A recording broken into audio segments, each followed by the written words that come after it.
Hey everyone, thanks so much for tuning in to the Magnanimous Collective. I'm your host, Sean Kubota. Let's start this off with a deep breath into our bellies. And let it go. Oh yeah, dropped in. Today I have a very, very special guest. A man that I admire and respect so much that I'm humbled and grateful to call a teacher and a friend and an uncle and a brother. He is responsible for so much of the teaching that is going on in the men's work organization I'm a part of called Sacred Sons. But he has been a men's work leader. He's a men's work legend, honestly, spanning over 2 decades in this work with MKP and now with us at Sacred Sons. Please help me welcome a magnanimous man, Vince Chafin. Thank you so much, a.k.a. Matoska. Good to see you, brother. Thank you, Sean. Thank you. Thank you so much for the invitation. I appreciate it. I'm very grateful. Received. Yeah, very grateful to be here. So you came into my life and have been so warm and so welcoming and also such a teacher. And, you know, you've known that I was doing the doc, you know, with you and as I learned with you. And there were so many times where we needed an elder. We needed someone who was so versed in this work to really ground it in. And one of those times was actually in Utah. And oh my God, that process just had me shaking with the camera so bad. You have gone through so much in regards to men's work, like I said, over spanning over 2 decades. And now you're here with us, these young bloods who are trying to figure this out. You know, as we were just talking about off camera in regards to resiliency and seeing how these individuals have just been through so much and yet they're still here. Yeah. I'm blessed and honored to have been able to witness a little bit of your story. Right. And so is there something you'd want to speak about that as well, just to kind of like give some leeway for the audience to know who you are and some of the stuff that you've been through as well? Well, gosh. I'll start in Utah. Sure. You mentioned that weekend, and that was a very powerful weekend. I was very reluctant when I came into Sacred Sons. I had been getting calls for years. Jason had been calling me for about 3 years straight. Yeah. Going, hey, bro, we got this thing going on. You should check it out. I was like, yeah, no, I don't know. And I eventually said yes. Went to a big convergence. I think it was the 6th one up in Oregon. And that pretty much blew my mind because we had 333 men on that weekend. And while it was pretty wild and woolly still, it was still basically a combination of a rave and a men's weekend and a party. And like, it was just, and yet there was a collective, what we say in that particular organization, there's this brocilium, there's this connection there that was palpable to me. And so while there were things I certainly had concerns with at that time, which have since shifted, there was an attraction there that I could see and that I could feel. Fast forward 2, 3, 4 weekends, Utah. And one of the reasons I was reluctant to come into Sacred Sons was the fighting aspect. Yeah. Right? So it's holy crap. Guys are fighting. What the hell's that about? And it's really easy to make up stories about that, but it's I believe they've tapped onto something that men forgot. Yeah. The great Stoics, they weren't just philosophers. Those dudes worked out. Yep. And they fought. They fought naked. yeah, they did. Like, those guys were warriors. And so part of the amalgam that is this particular organization, they've re-tapped into that embodied warrior aspect. I bring that up because, I was really reluctant about that. And the first weekend that I went to, when I went as a participant on an EMX, and I was on a team, kind of elder, I was kind of staff, but not really, because it was really my first time there. And everybody had fought, and it got all the way down to the end, and Uncle hadn't fought. And I knew from my leadership from a leadership standpoint, if I didn't step in, the men wouldn't respect me. Mm-hmm. Even though they would have given me a pass because I was the oldest guy on the weekend, Yeah. that wasn't going to cut it. Mm-hmm. So I did the thing I was most afraid of. I stepped in again. And of course, I did the most cliche thing. I picked the biggest guy. Yeah, you did. And I got it on good video. and bless his heart, I can't remember his name, but I can find it. Riken? Something like that. Ryan or something. Riken It was like or something. It was a funny name. It's kind of like a Viking cool name. Yeah, Very cool name. And he's built like a Viking. Yeah. And he was so sweet and he held me so gently. He only punched me so hard, and then he just kept inviting me to hit him until I gassed out. What I didn't know, even after all these years of work, I always know we always have more work to do. Anybody that says they don't have stuff to work on, that's somebody you need to step away from. Agreed. You need to keep your eye on them. And I'd done all kinds of work, and all of a sudden, I was back to, after that fight, I hit the ground, exhausted, and I was right back to junior high school. Mm-hmm. And I had an incident growing up where my dad there was four of us. We each literally was on a corner. There was four young boys, all about the same age. And in junior high school, he took us out to a pond to go fishing. We were going to spend the night. Little camp set up, just us. It was going to be great. Mm. And there was, say, the small pond. You could walk around. It wasn't that big. There was an old broken down boat at the other end. And my dad had an idea that we were going to take the boat back. And as a project for all us boys, we were going to rebuild the boat, which would have been great. Yeah. So you couldn't drive to that side of the pond. So we had to walk around. And then the whole idea was then to row the boat across the pond to where we could get it and load it in the back of the truck. So 3 out of the 4 of us do that. We walk around, get in the boat, and we push the boat out. And it's a warm summer day. The water's not cold, really. And we start getting, 15, 20 foot from shore, and the boat starts to sink, which was expected because it was not seaworthy. Right. And as the boat starts to sink, my friend Bobby panics. And I'd never seen him do that before. He got really scared. He was panicking. And then he jumps out of the boat and he tries to swim to shore. And he goes down. He's yelling, he's screaming, he goes down. And the last thing I see of Bobby is his fingers above the water. I was a terrible swimmer. Pandemonium is breaking out. I go to start swimming toward him, and my dad yells at me, "Stay at the boat." And Bobby drowns. And they don't find his body for several days. Jeez. The challenge with that was that about a week, 2 weeks before that, Bobby and I got in a fight at school. Yeah. And it was my last fight. And I never tied in my subconscious the fight to Bobby, to me being afraid of fighting from then on. Never fought again. I was terrified. And the fight at Sacred Sons on that weekend brought that right up. Yeah. That first couple of punches in the face, something was going on. And by the time I got to the end, so once in San Diego, I did some work around that. And then in Utah, it really came up. Yeah.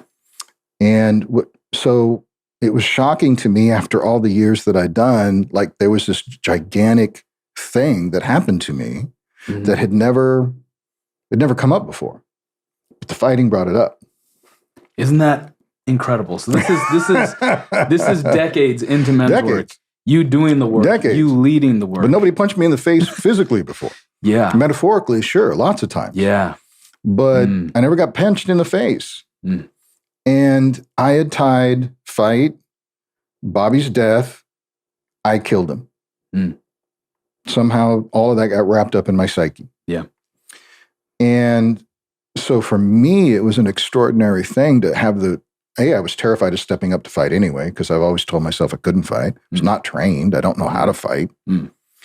So that was a big hurdle. Yeah.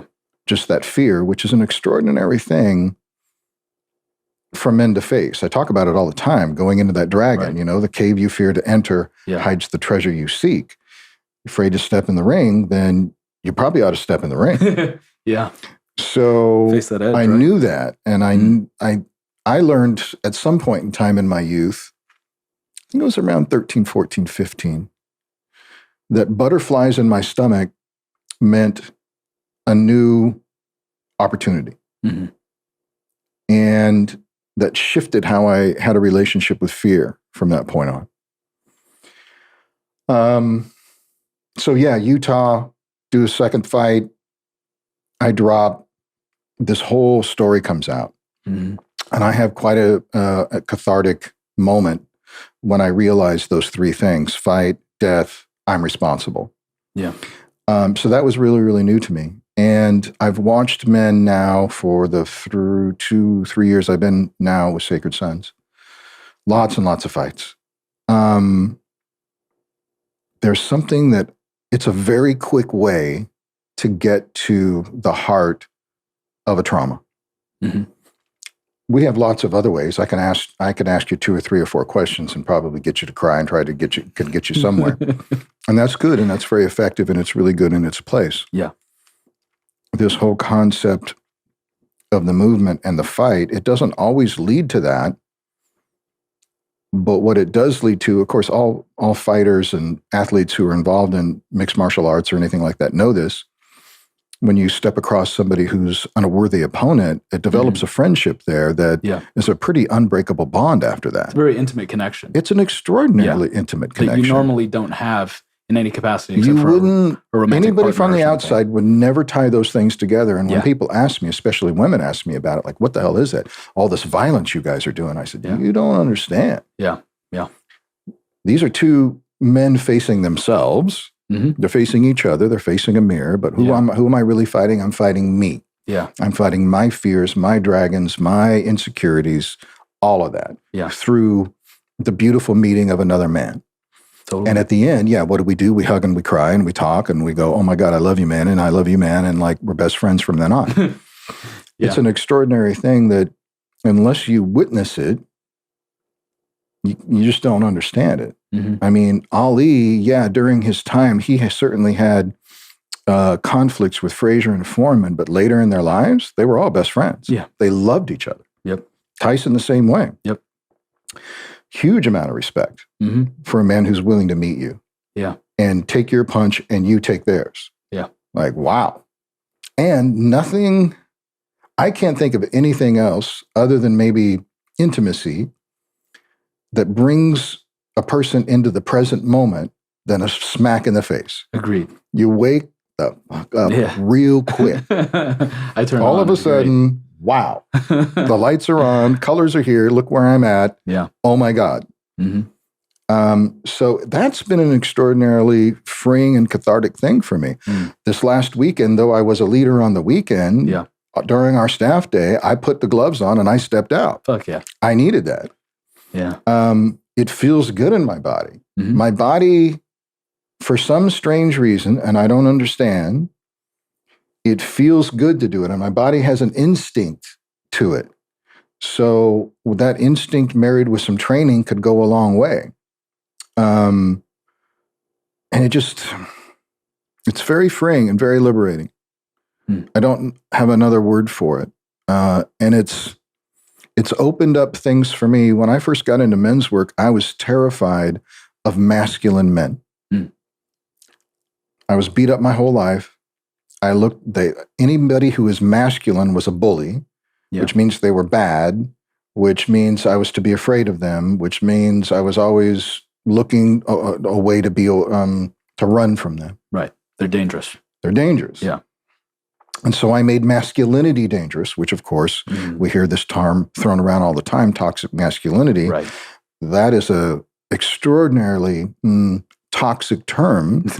Some men are toxic. Masculinity is not toxic. Agreed. Masculinity is beautiful and extraordinary and amazing. Yeah.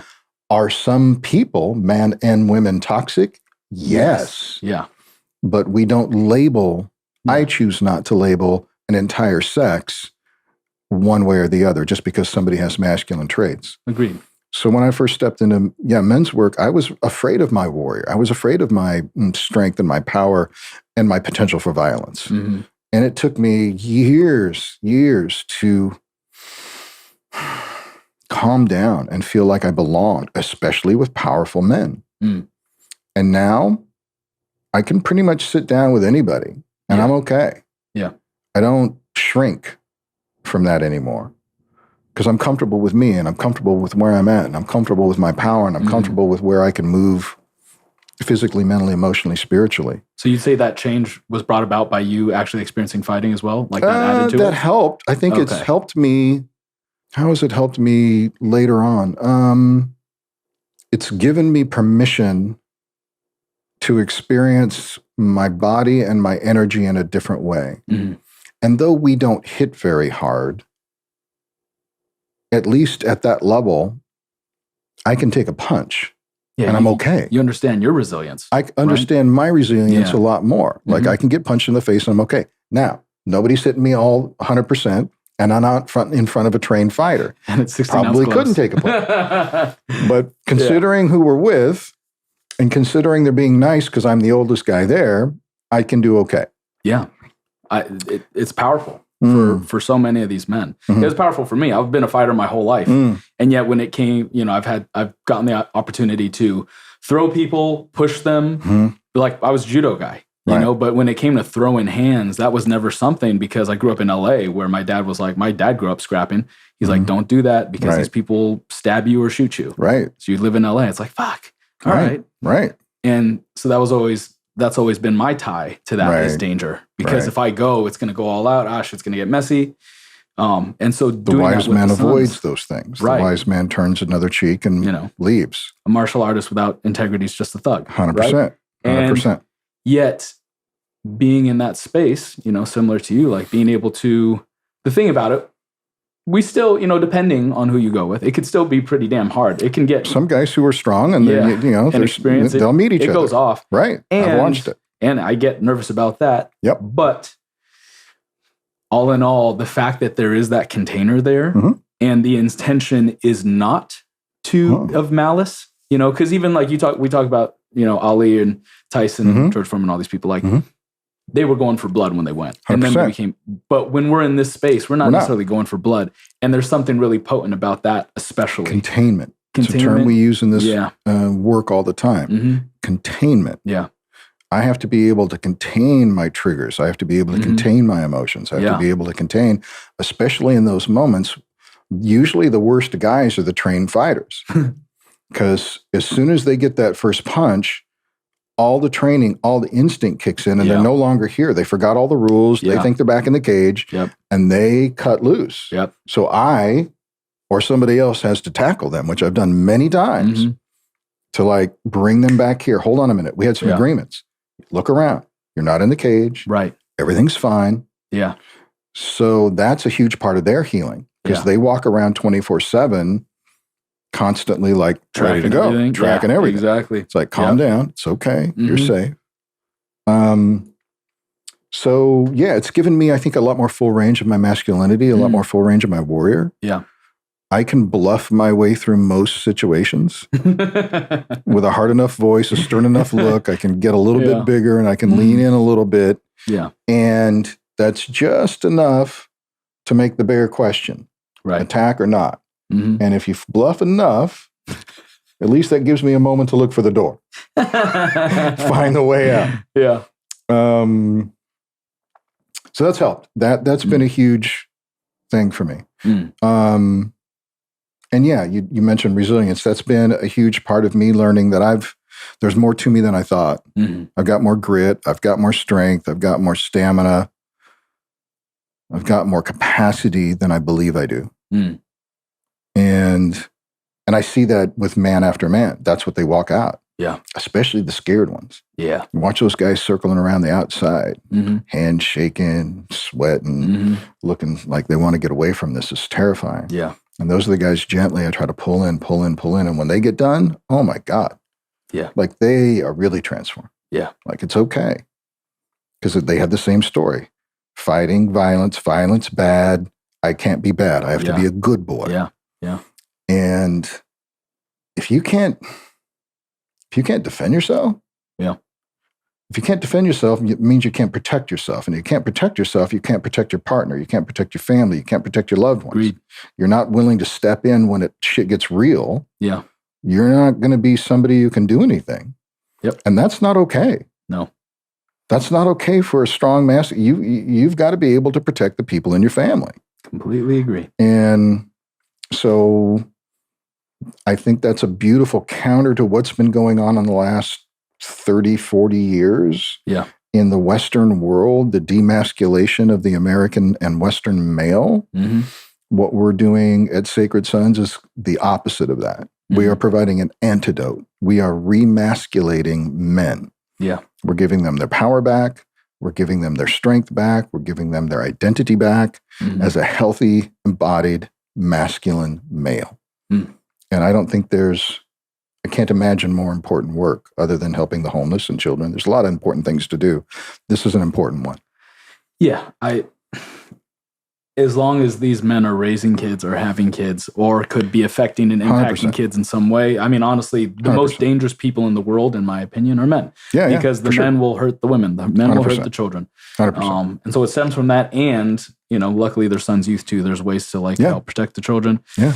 But yeah, I mean, if men are, I like what Kevin says in regards to toxic masculinity. He says it's misaligned masculinity, right? And so if there's just these little tweaks, these little dial twists in order to align things so that men can operate at least as a baseline in a consensus that's healthy, I feel like that's our most advantageous point, right? Obviously, there's always going to be outliers. Things are never going to be perfect. There's going to be darkness. And if we're operating from an unhealthy baseline, of, emasculating men or glamorizing emasculating men and or just demonizing masculine qualities from the past that may have been misaligned, but aren't necessarily completely to be rid of, right? Like there's strength there, there's power there. There's so much that personally, I feel like if there were to be a draft right now, so much of the BS that's happening would just fall to the wayside, right? The things that are happening right now in our country from a societal and political sphere and everything like that, a lot of that stuff would just completely fall and everything would be like, oh, shit. Because a lot of what's proliferated can only exist in a vacuum where everyone feels safe. Yeah. Yeah, a lot of what's happening is because we've had the earth has been stable. Right. We haven't had any global uprisings, no global wars. Well, at least over here we in have the US. Food, we have shelter, we have fuel, we have power. So we have very, very easy lives. Luxurious. So then luxurious lives. Smartphones, so then we can worry TVs about things, words, concepts. We can spend our time.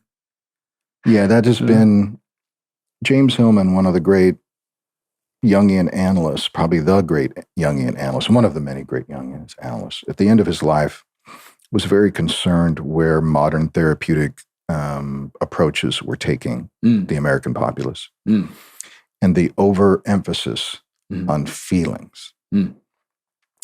So I don't ask that question anymore. That when I first started in men's work, that's what it was all about. Feelings, feelings, feelings. Men have to get in touch with their feelings. Right. Yeah, no, I don't care about how you feel.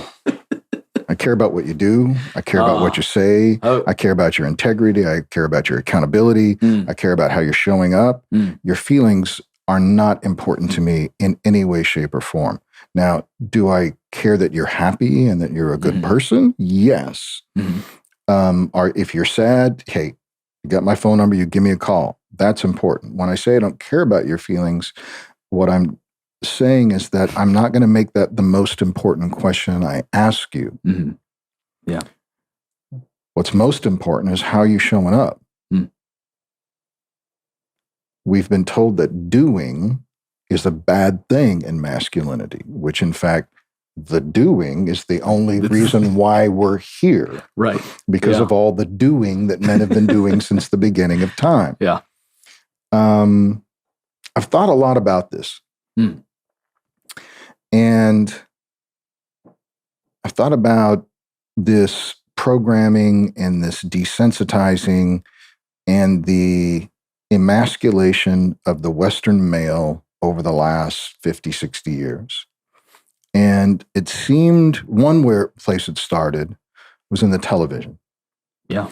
If you think about the TV shows that were on in the 40s, 50s,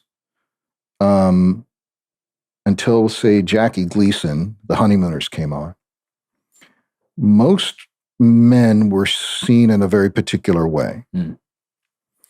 And the advent of the situation comedy, where the father was always the butt of the joke. Right. Yeah.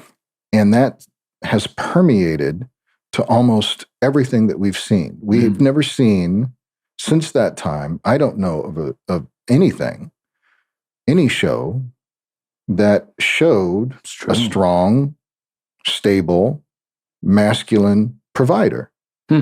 Not since, what was the, Leave It to Beaver. Yeah. I think that dad was the last stable father in the household. Yeah. Ever since then, every single one was, the kids made fun of him, the mother made fun of him. Yeah. Or dominated him. Yeah. The neighbors made fun of him.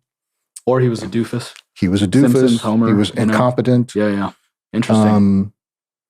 So what's that going to do to the American perception of the father in the household if generation after generation after generation after generation is shown that's what men are? I think it's come in many forms, policies, social constructs. But at least on a social level and cultural level, 50 years of telling the American public that the father in the home is weak, stupid, incompetent, should be laughed at, no authority, is less than, and shouldn't be respected. I can't think of a television show, again, in the last 50, 60 years that wasn't that. I mean, one of the most popular shows of all time, Friends, 3 or 4 guys who were kind of stupid. Yeah. Right? Yeah. Homer. All living together. Homer's an idiot. Home Improvement. Home Improvement. Allen. Yeah. I'm thinking of all of them, and I'm just right. It's true. You can't find one that was like everybody went, "Hey, this guy's great." Yeah, honorable. Like, we like this guy. Yeah, yeah, and we respect him. We don't talk back to him. We don't disrespect our father in the home. We don't disrespect our mother in the home. We disrespect our father in the home. We're also disrespecting the mother. We don't show that part, but that's implied. Yeah.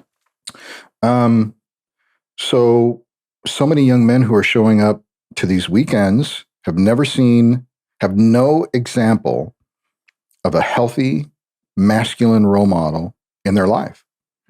I'm talking to some people right now about doing a weekend for young men up in San Francisco, 3 or 4 weekends. And that's exactly what we were talking about. The men in their lives are either absent or Peter Pans. They never grew up. Oh. They're extraordinarily wealthy, so they don't have to grow up. Everything's cool. They got everything they need. Right.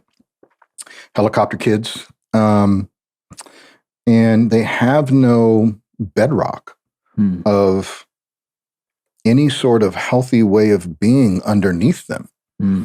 So much of what I experience in these weekends is providing that. Yeah. Providing an example. Part of how I walk and I talk and I show up on a weekend is to show men, here's a pathway to mature masculinity.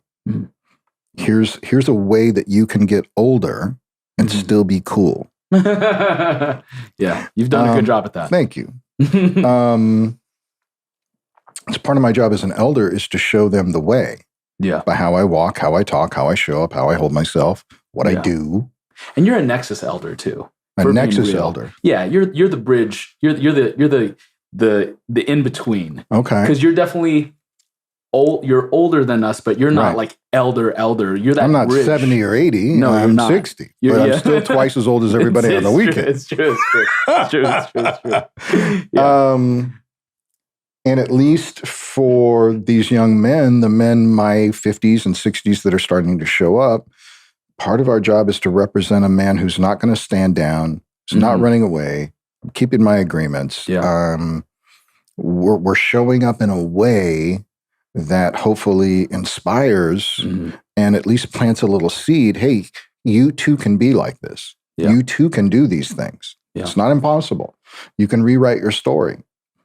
You can rewrite your story of what you've made your life look like because dad left when you were 5 and you got all this drama that you've created around all of that. And you've made it all mean something about you and the world. And part of our job on these weekends is to rewrite those stories, is to undo them and say, well, that could be true, but look around here. No, it's actually not completely true. So is there a new way I can look at myself? Is there a new way I can look at the world and how I hold myself as a man?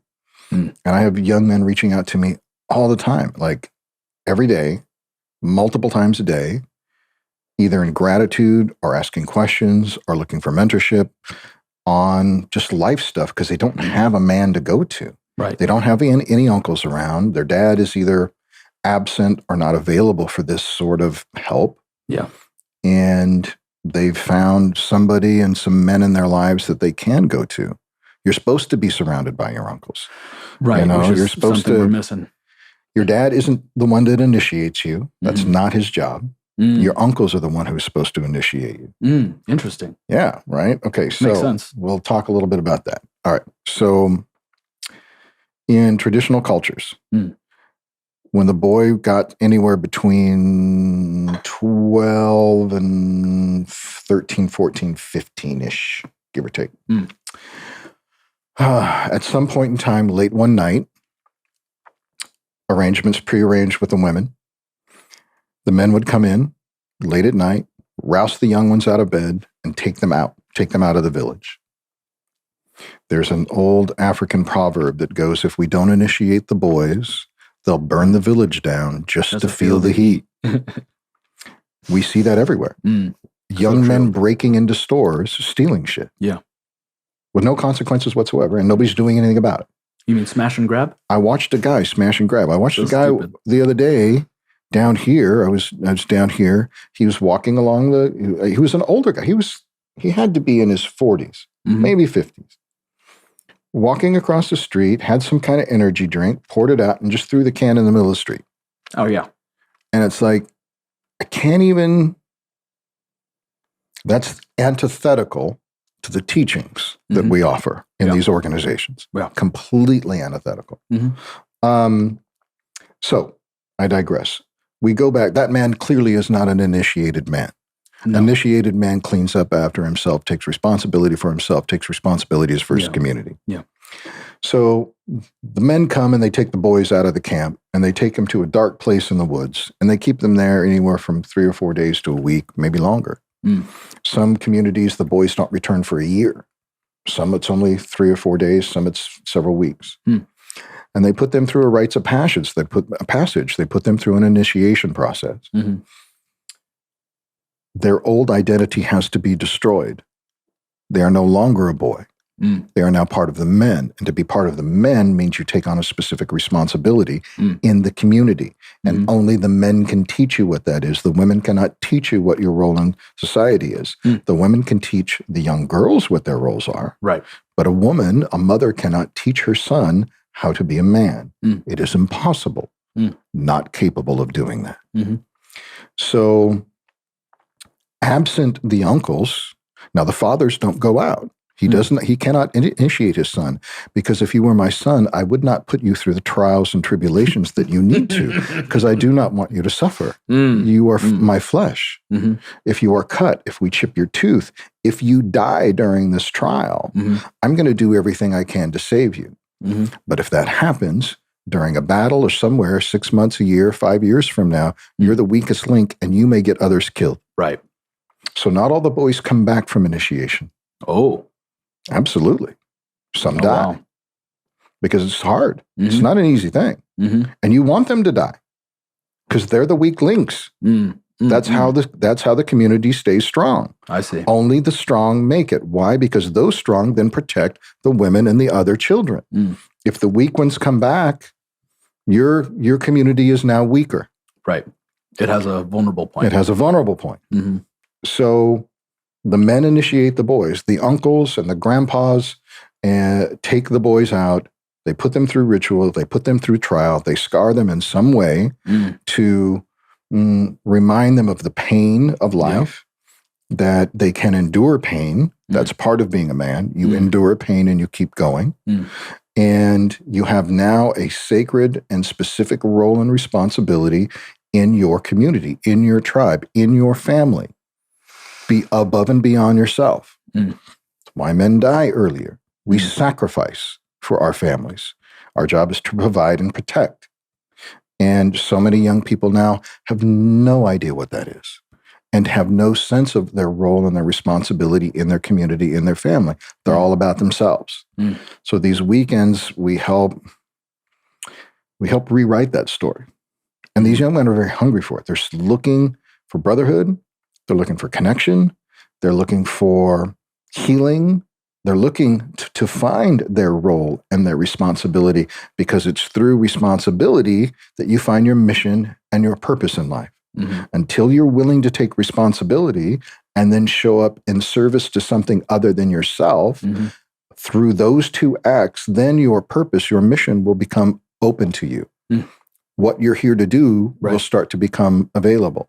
But if it's all about you and what you're doing, you will never find that.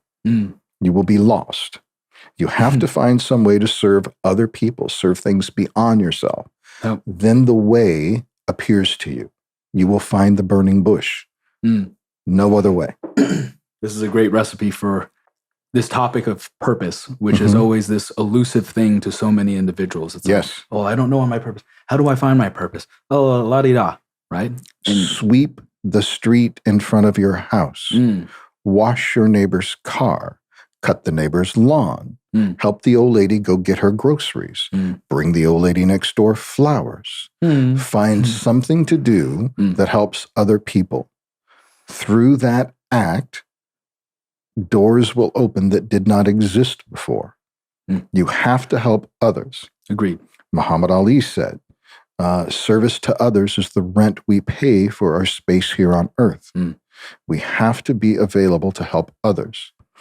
Most young people are so self-focused, which is why they're depressed, which is why they're suicidal, which is why they're obsessed with video games, checking out, numbing themselves. They're not getting high like people did in the 60s. In the 60s, people got high. Tell us. Right? Tell us, Vince. Well, I was just a kid. I was born in 64. I missed that. But during that time, they were dropping acid. They were taking mushrooms. They were doing things to open and expand. Yeah. People now, they're taking painkillers. I know. They're trying to reduce the pain of existence. Right. Yeah. Why? Me, mine, what I have, what I don't have, what I could have, what I should have. It should be this way. It should be that way. Total myopic, I'm looking at myself all day long. Yeah. Versus what can I do for others? How can I be in service to others? Yeah. If you can put your phone down for 5 minutes and do something for someone else, you're going to feel a sense of accomplishment. You're going to feel a sense of satisfaction. Those feelings, you're going to get some endorphins. There's a phenomenon. I remember Wayne Dyer talking about this. He said that they did studies about people who did random acts of kindness. And the person who did the act had an immediate response.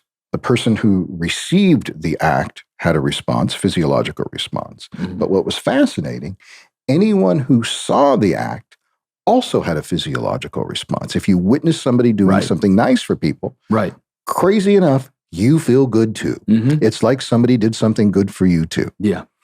So people have heard, I've talked about this all the time. Just about every time I talk about the thing that I do at Trader Joe's. Right. Where I talk to the person who's checkout person. Thing. Do the same. Good. Thank you. You buy him something.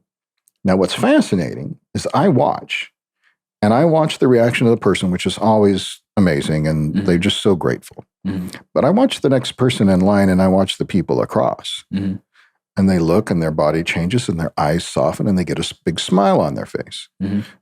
And I watch the manager. The manager loves me coming into that store because he knows what happens to his employees when I show up. Yeah. Like everything changes. Just by one dude spending an extra $2.50 to $5, doing some little nice thing, the entire vibe of the store shifts. Yeah.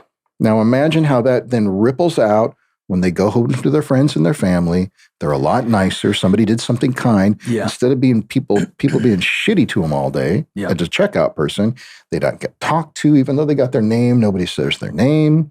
Nobody engages them in conversation. They look down at them. Yeah. Somebody treated them nice and did something nice. So then what do? They go home and they do something nice for their friends and family. And guess what? The next day that continues. So it's an extraordinary pay it forward of love and kindness. Yeah. Like that we can all do that makes a gigantic difference. Agreed. And, the interesting thing about what you're talking about is that it can't be quantified. And neither can the amazing work that's done within men's work. And yet it's so obvious and palpable and present and very clearly there. And yet there's no way to quantify it. And then so it becomes very easy for individuals or like the monkey brain to be like, oh no, that's not worth it. It's not worth it to do this. Or how do I know that it'll lead to something good? And sure, it can't be quantifiable. And yet there's always, and I talk about this with, this is a big part of the stuff that I talk about and it's in the book and everything like that, in that, like you're saying, showing up, right? We always have that choice in every moment to respond to our reality, to choose how we perceive it and respond accordingly. And if we choose to show up in a greater capacity, it can only lend itself to opportunity. Regardless of any tragedy that we're facing, whatever potential option for choosing the misery story, if we choose to show up that way, it has impact. Whether it's just solely within us or it does trickle out, like you've said that it does. Because it might get there and then it might awaken or cut the veil for somebody and then they go back into their same thing. They can. And maybe it comes back later. Maybe it comes back 2 months down the line. They're like, man, that really affected me. I saw this guy do this thing. And who knows? It's hard. It's impossible to quantify. And yet just because it's impossible to quantify necessarily doesn't make it illegitimate and or not worth doing. Yeah. Does that make sense? Right. I mean, I think it could be quantifiable if people chose to study it and do some longitudinal studies over Maybe time so. of people doing. It'd be complicated as hell. But I can tell. Yeah. I can tell an initiated man from a non-initiated man in an instant. Yeah. I can tell by how he talks. I can tell by how he walks. I can tell by how he behaves. I can tell by his countenance. The first men that really started showing up in my life that made a difference for me, there was something very different about those men. They walked different. They talked different. They used a different vocabulary. They held themselves in a very different way than all other men in my life. All those men were initiated men.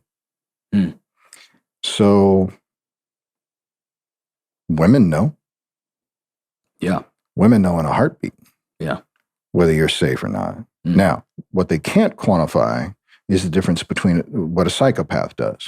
Because a psychopath feigns competence or feigns confidence in lieu of competence. And young women have a very difficult time discerning between those two. Right. It's very easy to be overly confident. Young women find that a very attractive thing. All women find confidence attractive. Right. And that's what can make them susceptible to non-initiated men, or i.e. psychopaths. Yeah. Not to say that all uninitiated men are psychopaths. Well, some men are just sociopaths. Yeah. You can be confident and still be a danger to society, which a lot of confident men are. Yeah. And initiated men can back up the confidence with competence. Agreed. And we show up differently. Hopefully. And for the most part.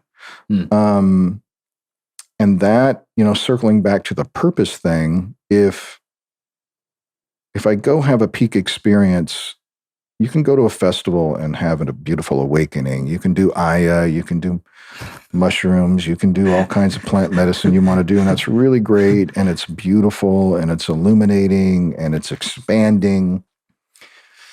I know young men who spend the greatest portion of their life weekend after weekend after weekend after weekend after weekend after weekend in some sort of a ceremony. And that's great. That was my 20s. What's that? That was your 20s? Yeah. And what I notice is there's this constant reaching out, right? And but what's the problem is they have no roots. There's no grounding underneath. Yeah. And what a collective community of men gives other men is that earth, is a rock, is a tree, is a grounding, is a bedrock to stand on. Yeah. support that you need to get through your life, accountability, an understanding of what accountability and integrity is and what it's like to actually live by that. In some of my spiritual training, we would talk about, you've heard this term, walking the red road. Yeah. This is a term that used about specific Native American spiritual practices and religious practices. And it can be the most difficult thing to be a pipe carrier, because once you accept that, it's like the Matrix, red pill, blue pill. Once you wake up, there's no going back to sleep. Yep. You can't go back to your old ways. I mean, you can, but now you know. You know what you're doing. Yeah. And that's not so good. It's one thing to be ignorant. Right. And or oblivious. Or oblivious. Because you don't know what to ignore. And that's the Peter Pan, and that's the one that women hate, and that is the toxic male. Yeah. But once you know better, as Maya Angelou said, once you know better, do better. And I expect myself to do better, and I expect the men around me to do better. Do I fall short sometimes? Of course, we all do. Yeah. And like, you never get to put that down. Yeah. Now that I know when I'm lying, I know when I'm cheating, I know when I'm stealing, I know when I'm manipulating, I know all those parts. Yeah. And I have a conscience, and we all do, thank God, that little part that talks to us. Man, it takes and humans do this all the time. We have an extraordinary capacity for delusion, self-delusion. Yeah. Self-grandeur. Self-grandeur and self-delusion. We can talk ourselves into and out of just about anything. Yeah. Even though we know it's wrong for ourselves. Agreed. And wrong for others. But now we know, once we're initiated, once we've gone into something like these weekends, now I know better. Which means I need to choose better. Right. And choosing better is almost always the most difficult choice. Yeah. And yet, in the short term, it's almost always the most difficult choice in the moment. It's almost always the right choice in the long term for myself and others, for society. Yeah. But I have to be able to tolerate short-term pain, henceforth the cut, the chipped tooth, the thing in initiation. Get through the short-term pain, because you're going to be faced with things all the time, every day, every moment of the day that you need to make choices on, that you're not going to want to do. I talk about it all the time on the weekends. Feel the fear, do it anyway. You've got to be able to face these choice points, make the short-term right choice, which may cause you some pain, knowing that in the long term, tomorrow, next week, next month, you're going to feel really good about yourself. It's just like committing to doing a workout program. That first few weeks sucks. It's not pleasurable for anyone. And yet, week 3, 4, 5, losing a little weight, muscles aren't quite as sore, got a little more flexibility. My mood's a lot better. Got more strength, got more stamina. That's part of the masculine journey. It's very different than the feminine journey. And you do work with the feminine as well. I do. And we're getting ready to do an extraordinary thing in September. At our Convergence 9, we're bringing in women and children. Amazing. Yeah, it's amazing. I've done this work in the past, and it's powerful. And for sure, for me personally, I've had my, I think, biggest and deepest, most growth experiences when there have been women in the container, for sure. So I'm very excited about that. I'm really, really excited about that opportunity. It's something that I treasure. I love men's work, and I'm excited about it, and I still do it, and it's very fulfilling for me. I love doing it. And there's something about when the circle is complete, when there's elders there, when there's the young there, and when the women are there. Now, when the whole community's there, how are the men showing up? How do I show up? How do I hold myself? Right. How do I look at people? What do I say? How do I act? How am I being perceived? Is there congruence between my intention and the outcome? Yeah. And there's an immediate reflection from the women of how we're showing up. That'll be interesting. That'll be very interesting. It's going to be great. Yeah. And it's going to be an extraordinary opportunity for these men, for myself included. I don't take myself out of that, for us to continue to up level. Yeah. I'm pushing myself all the time to get out of my old patterns, my old ways of being, to step into something new. And,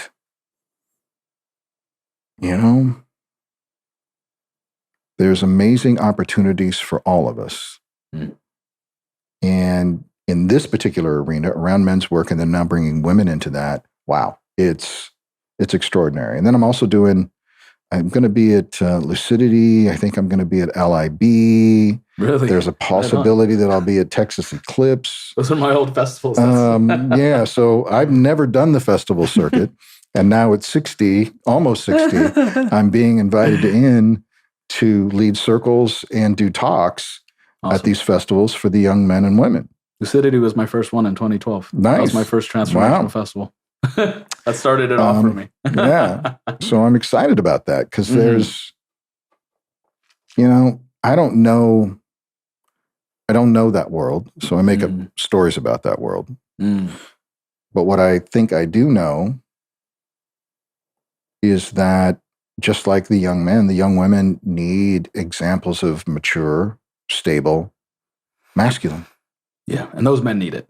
The men need it for sure, and the women need to see it because, of course, their masculine references their father, and he was there or not. Yeah. In every way. Yeah. And women choose their father. Yeah. Men choose their mother in relationship until they figure that shit out. And so is there a way to inspire and imbue these young men in those moments to show up in a different way, to show the women, hey, there are men who care about these men. And more importantly, there's men here who care about you and your relationship with these men. So it's part of who I am and how I want to show up and be a lightning rod for that with several other guys. A different way of being. And so I'm excited about that too. That's going to be actually really fun. I'm looking forward to that. I don't know if I'm going to get any sleep, but I'm looking forward to it. Yeah, definitely bring earplugs. Earplugs for sure. They usually turn off the music by like 2, I think. I don't know. Yeah. But specifically those spaces, I remember going to those spaces after having like huge breakthroughs, like full DMT breakthroughs, so, cosmonaut, all those things. And going there and I was naive. I had only done my own journeys myself, and broken through, and I was just like, oh my God, everyone here, I'm just coming into this world. Everyone must know. Everyone here must, especially these dudes with sacred geometry tattoos and dreads and all these things. And I ended up finding out very quickly that a lot of these people couldn't be trusted. A lot of them were super damaged. A lot of, I was like, oh, this is just a scene just as any other scene would be. And not only that, a lot of these individuals are coming from broken families. They're like on the road, all these things. They do not have that masculine figure. We have some of those come into Sacred Sons, but a lot of these Sacred Sons dudes come in, their wives have them come in, and they're these emasculated males who don't know how to be a man at all. I'm like, sure. How do you have a wife? Your wife's beautiful. How did this happen? You have kids. You just, so weird because they come in like little boys. And then that's very common in men's work. Right. But very common. The transformational festival scene, we only get like maybe like a few of those in each event. That's going to be the whole gamut, is those individuals right there. And so that'll be cool. Yeah, I'm looking forward to getting my metaphysical hands on these. I mean, the one thing that will be interesting is that more so than Envision, these festivals, specifically like Lucidity and LAB, like you may very well have individuals under the influence of psychedelics. There's no doubt. Yeah, so that'll be fascinating. There's no doubt whatsoever. At 9 a.m., those who come are still going to be having the residual. They're still tripping in the morning. That's funny to me. There's a phenomenon in the study of primates called the sneaky fucker. And this was recently found out in the last decade or so. So you have in chimps and in apes, you have the alpha male. Right. And the alpha male keeps all the beta males in line. He has first choice, of course, of the women and the females of the group. And as long as the beta males aren't a threat, he basically leaves them alone. Mm. Well, what some of these primatologists started to see and discover was that there were beta males acting soft and pretending to be beta males so that they could have access to the women when the alpha male wasn't around and paying attention. Oh, yeah. Which is a striking similarity to what happens with a lot of these young men who, these women who have, I have these friends. You know, he's a massage therapist. He's a womb specialist. He's a yoni massage practitioner. Ugh, it makes me mad. And he's just waiting for boyfriend not to be around, and so that he can sneak in and take advantage. Or to have it happen organically. Exactly. You know? I'm just here for you in the moment. Yeah, right. So predators. Yep. Under the guise of being your friend. Right. So I'm really, really looking forward to being around some of these people. Yeah. Not saying that they're all there, but my guess is there's going to be a higher number of these young folks there. A lot there. So, because those guys aren't going to come to a men's weekend. No, they will not. Not at all. Because guess who's there? The alpha males are there. And they don't want to come around these alpha males because we're a threat to them. Yeah. And they don't have a relationship that would cause them to go there. He can't massage my yoni. So he's got no place to go. So he's got no in with Uncle. I don't know, prostate massage. He could, it might be something, but I'm not sure I'm ready to go there with a young man yet. So it's going to be fascinating. Sacred Sons has done, I think, Envision twice now, and this year was really solid, and they had hundreds of people in the circles, men and women. And I've done this at a couple of festivals, and it's just so beautiful. And for me, working with the men is great. It's awesome. But I always encourage, even when I'm working for the men, I encourage women to be there and just watch. And then sometimes, of course, bringing and mixing and vice versa. It's very profound for women to see men in ways they've never even thought men could be. Agreed. Our spectrum of emotional expression is something that they don't know anything about. No. How much we love each other. Yeah. They have no idea what that looks like. No. The connection, the strength, the integrity and the accountability that I go on and on about. Yeah. Is new to them. And just by watching it, they transform their relationship to the masculine, i.e. their father. Things get shifted. And they see themselves, and they see men, and they see their partner in a whole new way. It destroys their stories of what men are or could be. Right. And what they're capped out at. And what they don't even know what's available. They have no idea what's available. So being able to see this is, that alone is an extraordinarily healing moment.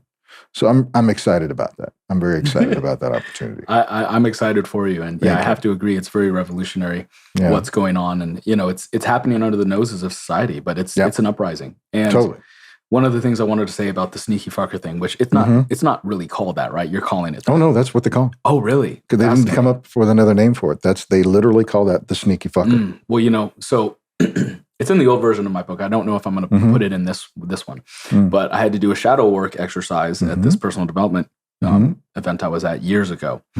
And basically you think of like 3 people that you just despise. And then you have to write qualities about them that you despise. And then you get a partner, you pass the page over to the person, and the person says, you are this thing, you are that thing. And then you have projection, say, bro. Thank you, Welcome I know. to the mirror. Yep. Yeah, thank you, I know. And embrace the fact that at a level, you have the ability as a creator to be all those things. And at a level, they're a part of you you don't want to face. And one of those was the womanizer, which is this sneaky fucker. Because I'm 5'6", 5'5", like, decent looking dude, but like all these manipulating sons of bitches would like get these girls in such a gross, obviously gross way. And it'd be like, oh man, I can't even look at these women the same way, let alone this guy is just getting away with this shit. And I want to beat his face in. Yeah. And some of them, one of the dudes was like big in the music space in that place. And now he's since got found out. But that was a big thing for me to have to come to terms with. Like, oh, at a level, I have the capacity to do that. It doesn't mean that I am that or choosing to be that with my discernment now. But at a level, just like all things are a part of me, that is a part of me. And having to like come to terms with that and be like, okay, this dude's choosing that. I don't have to, but I also have to honor his sovereign right to choose that shitty path at a level. It doesn't mean I can't try to stop it, but it was hard. It was a big thing for me to heal, to come to terms with. Yeah. Is the shady fucker. Because no matter what, it's an archetype. It will exist. And that doesn't mean they can't save themselves from their own shady fucking story. I don't know. Well, it's part of our work, right? Right. We're trying to educate ourselves. We're trying to educate other men to not be selfish, psychopathic, sociopathic pricks. And yeah. And some will never be, and some just have a tendency, or some men will always be Peter Pan. Yeah. Like they're going to be Peter Pan their whole life. And they're going to go for what they want, including women, and they're going to use women for their own personal satisfaction, their own gain. They're not there for the us, they're there for the I. Yeah. Talking about, you said something there in that shadow work exercise that you talked about. I can't remember who the original quote is from, but there was a philosopher at one point in time that said, nothing human is foreign to me. And if I don't know the murderer in me, if I don't know the psychopath in me, the sociopath in me, if I don't know the rapist in me, if I don't know all the parts of myself that I hide, repress, and deny, and make friends with those parts, at least know them, know where they live in me, know how they express themselves. Some people might say, well, Vince, I'm not a murderer. And I would say, maybe that's true, but have you not murdered your dreams? Ooh. You might say, Vince, I'm not a child molester. No, but haven't you destroyed the child inside yourself? Have you not molested that person over and over and over by the message you say to yourself? Yeah. So while we want to push away the things that we find most offensive in others, there's another beautiful saying in this work: you spot it, you got it. So there is nothing out there that you're seeing that I see that is not part of myself. Otherwise, I could not see it or recognize it. I like that. There's power in that ownership. Yeah. If I continue to push that part of myself away, if I continue to push it further back there on my psychic bus, so to speak, it will find a way to get manifest itself. It will find a way to get the love and attention that it needs, and it'll come out sideways. It'll come out through drugs, sex, porn, drinking, all sorts of manner of destructive behaviors. It will get its needs met. Right. So it's better for me to get those needs met consciously versus unconsciously. And that's part of this work that we're doing, is we want to uncover those parts. We want to get them out here on the table in front of me so I can see them, and I can bring the love and healing and compassion and empathy and tenderness to those little parts as if they were little 3 and 4 and 5 and 7 years old that just somehow appeared in the room. We're going to love that parts of ourselves. We're going to bring them what they want and need so that they get their needs met that way, and they don't get their needs met by lying and cheating and manipulation. Agreed. Yeah. So that's a huge part of all of this. Yeah. And it's difficult because then if I'm not using things anymore, well, then again, I have to come back to self, and I got to face myself, which means I got to face my pain. Yeah. And I got to face my disappointment. I got to face the things that I've done and said that were not integrous. Yeah. I have to face and be in and sit in that uncomfortable space of not knowing and the short-term pain. Pema Chodron talked a lot about learning to stay. And in those moments where we check out, those uncomfortable moments of pain and suffering, really are usually only 30 seconds, minute and a half, if we really sit with it. Like if we don't push the fear away, if we don't push the sadness away, if we don't put the guilt or the shame away, and we just literally sit here with it, it's going to have an arc, and then it's going to calm down. Yeah. The problem is we don't let ourselves go all the way through the experience and get to the other side, like the fight. Right. I don't finish the fight. I don't even start the fight because I'm afraid of the fight. Right. I'm afraid to go into the cave where the dragon exists. Yeah. So I find all kinds of ways to not face it. Right. Then I don't think I can face it. So I medicate in a bazillion different ways to medicate. Yeah. Games, TikTok, all this all shit. The things. The goddamn phone. Yeah. Right? Yeah. The portal to some hellscape. Yep. If I can learn to stay in that, if with support, all of a sudden, now that I faced that particular dragon, before I faced it, it was 10 times the size of the studio. Once I face it, I realize it's actually just a small little thing right here underneath the table. It's not nearly as bad as I thought it was. Yeah. And there's an extraordinary amount of power and belief and resilience and grit that can come from that. Yeah. And so many of us humans, everybody knows this. We avoid pain, we seek pleasure. Right. That's what we do. Yeah. Why not? Why wouldn't you do that? Who would seek pain? Yeah. Crazy person seeks pain. Masochist. Yeah. Yeah, there's some societies, people into that kind of thing. So yeah, I'm going to find ways to not feel my feelings. But the problem is the feelings ain't going anywhere. No. Yeah. They cause cancer. Right. They cause all kinds of things. In all sorts of ways. Right? Yeah. Yeah. So I have no doubt whatsoever that my hanging on to my anger as a young man caused my prostate cancer. I have no doubt whatsoever. At least the story I make, it makes sense to me. Yeah. I too was a angry young man, blamed my father for everything, blamed society, blamed this, blamed myself, blamed everybody, and never wanted to look at the mirror and see what I created and how my story was my creation, not my parents, not God's, not the society's, my creation. I did not want to take responsibility for that. And it took a long time for me to grow the fuck up and take responsibility for it. I didn't want to. Yeah. It was much sexier to be angry. Oh my God. There's so much juice. That the truth? It's like squeezing an orange. There's man. richness it's in the distortion. Oh, God. It's so good. Self-righteousness. I mean, that's why the world's addicted to it. Yeah. 100%. Absolutely. You Yeah. see people honking their horns and yelling at each other here. It's like, good Lord. It creates the drama. Well, there's lots of chemicals that come from that drama rush, man. Yeah, 100%. And I know for myself, because I grew up in a particular family dynamic, I continued, and we all know this in modern psychology, I continued to create scenarios that mirrored that home life. Yeah. Because that's what I thought was normal. Right. That was, even though it was chaotic and drama-filled, to my little one, that was normal and that was safe. Exactly. You get a dopamine response. I get a dopamine response for that. Even if it's craziness. Destructive. Yep. Oh my God. Yep. And thank God, I think at 59, almost 60, I'm pretty sure I got most of that worked out. Nice.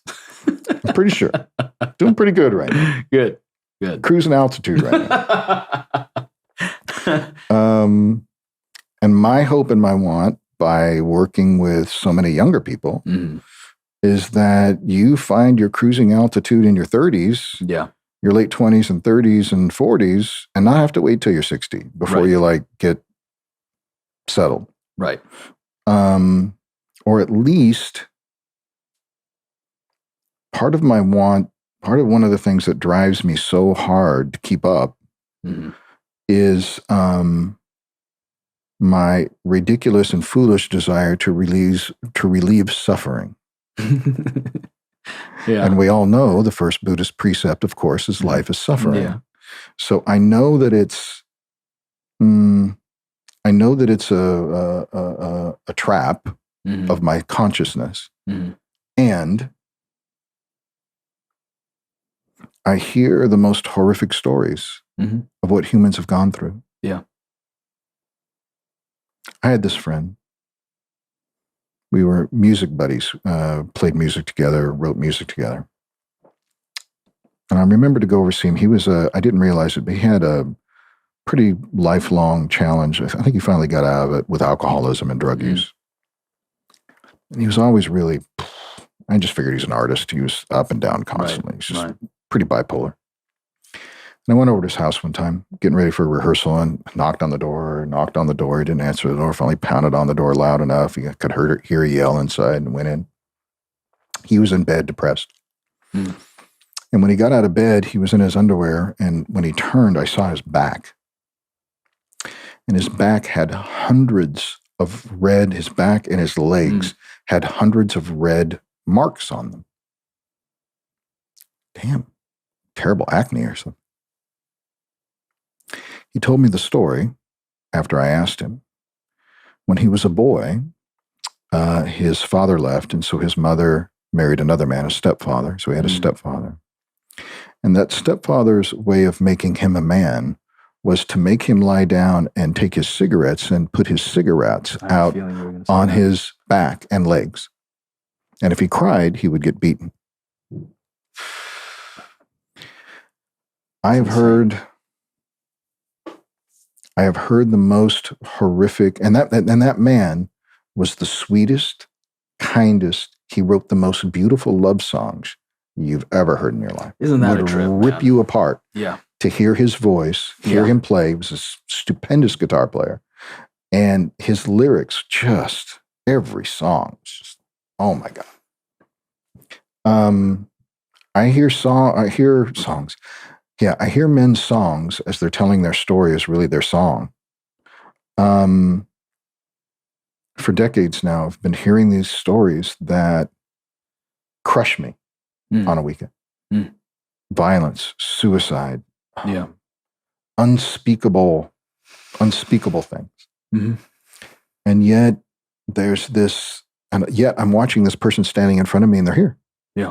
Like if I went through that, there's no way. I'd have checked out years ago. No way I could have gone through that. And yet over and over, this extraordinary capacity for human resilience to transcend the suffering and turn it into something else. Yeah. So, you mentioned purpose. You want a purpose in your life? Take your suffering, take your pain, take all the things that you think are wrong about you, and do the mental jujitsu to turn that into your superpower.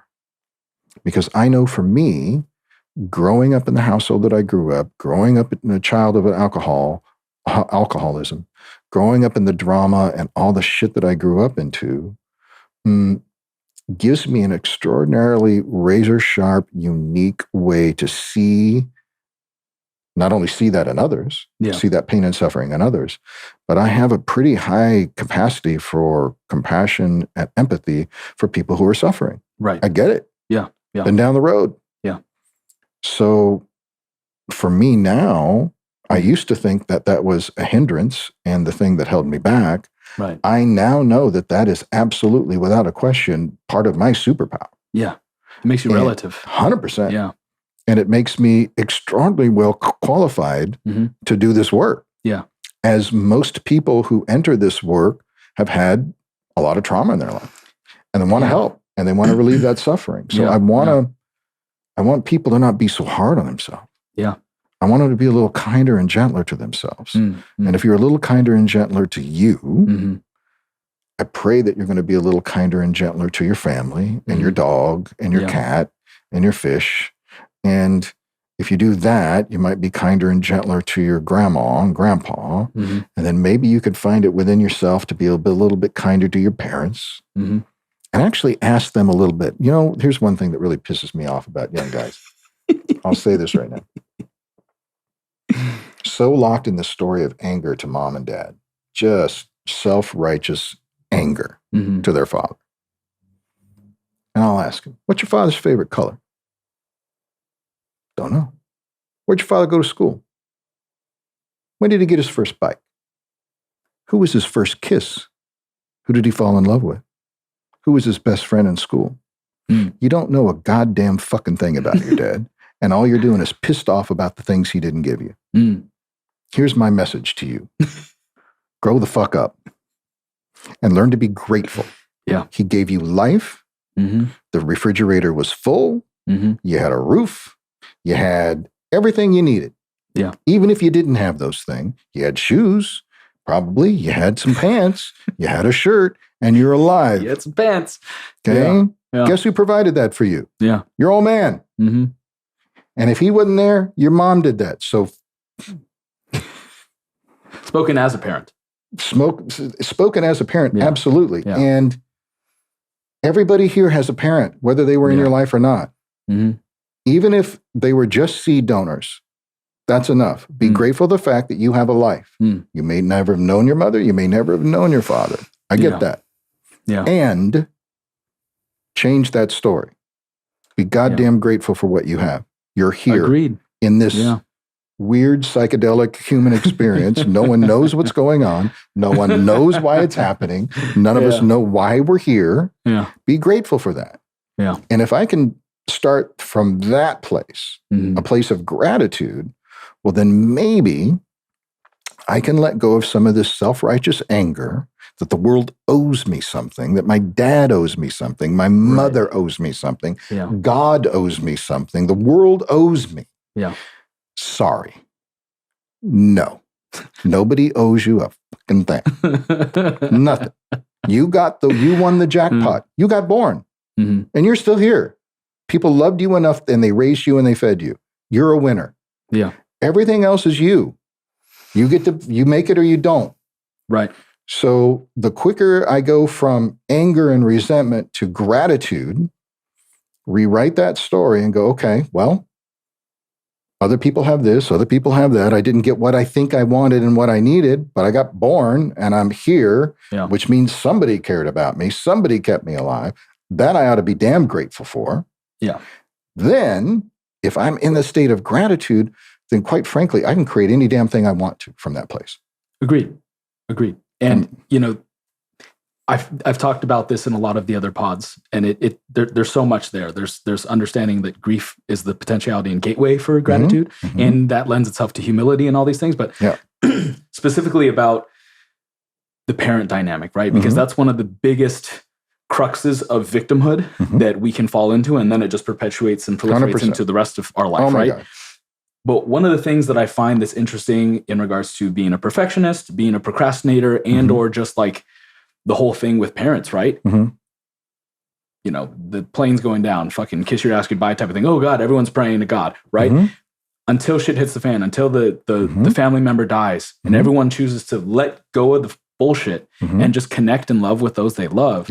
It's like the interesting thing I find about society right now is that we don't glamorize it because it's almost unspoken, but we perpetuate being ungrateful by not facing our mortality, which 100%. makes us not face the grief and the pain, which makes us not have the gratitude and the humility to actually have that gratitude, right? So it's like, if I choose not to believe that my parents are going to die tomorrow, or that that's a potentiality, or that I could die today, then I will never choose to be grateful enough for them to the full extent that I can be. 100%. You know what I mean? And that's 100%. a mind fuck. And that's my whole point with this whole podcast and with what I'm doing is that people will choose to be fucking victims. They'll choose to be shitbags. They'll choose to be these sneaky fuckers. I'm okay with that because I know I can't control and save everyone. And if our common consensus and baseline is that everyone's a victim and everyone's powerless and all this bullshit, and then it lends itself to everyone being ungrateful and creating the misery story on repeat, it's just like, okay, change the fucking record type of thing, you know? So. Yeah. Death is the great teacher. I walk around knowing that death is over my left shoulder all the time. He's always there. My diagnosis helped me wake the fuck up. My father dying helped me wake the fuck up.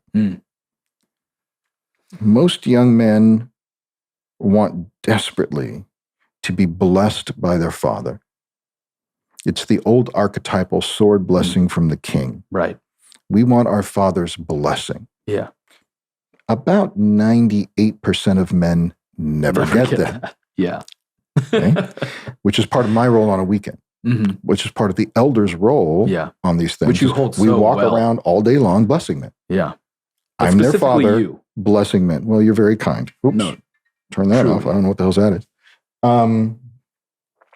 Thank you. That's very kind. It's a very conscious role I take. Yeah. Like I'm doing that on purpose. And it's so impactful. It's not accident. Yeah. Because I too never got that blessing. Right. And I too always expected my father to understand me. You hear this all the time. Right. He doesn't get me. He doesn't understand me. He doesn't give me what I want. Oh my God. Fuck. Bro. What did the Stoics say? Seek first to understand, then be understood. Yeah. I didn't get that teaching and that understanding till the day before my father died. A light bulb finally went off. Unfortunately, it was too late. And so through his death and post, I still think I can talk to him. And I've had lots of conversations with him. And it took me years to come to terms with how I was with him and how he was with me. Right. And why. And there was extraordinary healing in that. Yeah. And then facing my own mortality, that absolutely upped my gratitude game. Right. Like every day when I wake up, I'm like, oh shit, I'm still here. Another one. Cool. And I check, I do a whole inventory, eyes work. Oh my God, fingers are still here. Yep. Heart, wiggle my toes. I can get up on my own. Yeah. I can move my arms by myself. Right. I can go to the bathroom still by myself. Yep. A lot of people can't do that. Yep. Have not been strucken with a any conditions quite yet. Yeah. Right? Yeah. So sooner or later, we're all going to have some neurodegenerative disease of some kind. You know? I'm still trucking along. Pretty good day. It's a good day. Yeah. It's a good day to die. That's why they would say it's a good fucking day to die. Because look, I'm so alive today. Yeah. I'm so here. I'm so present. And so I totally agree with you. Until most people are completely ignorant of the fact they're going to die. Yeah. You know, never think about it. Again, they're thinking about themselves. Yeah. What can I get?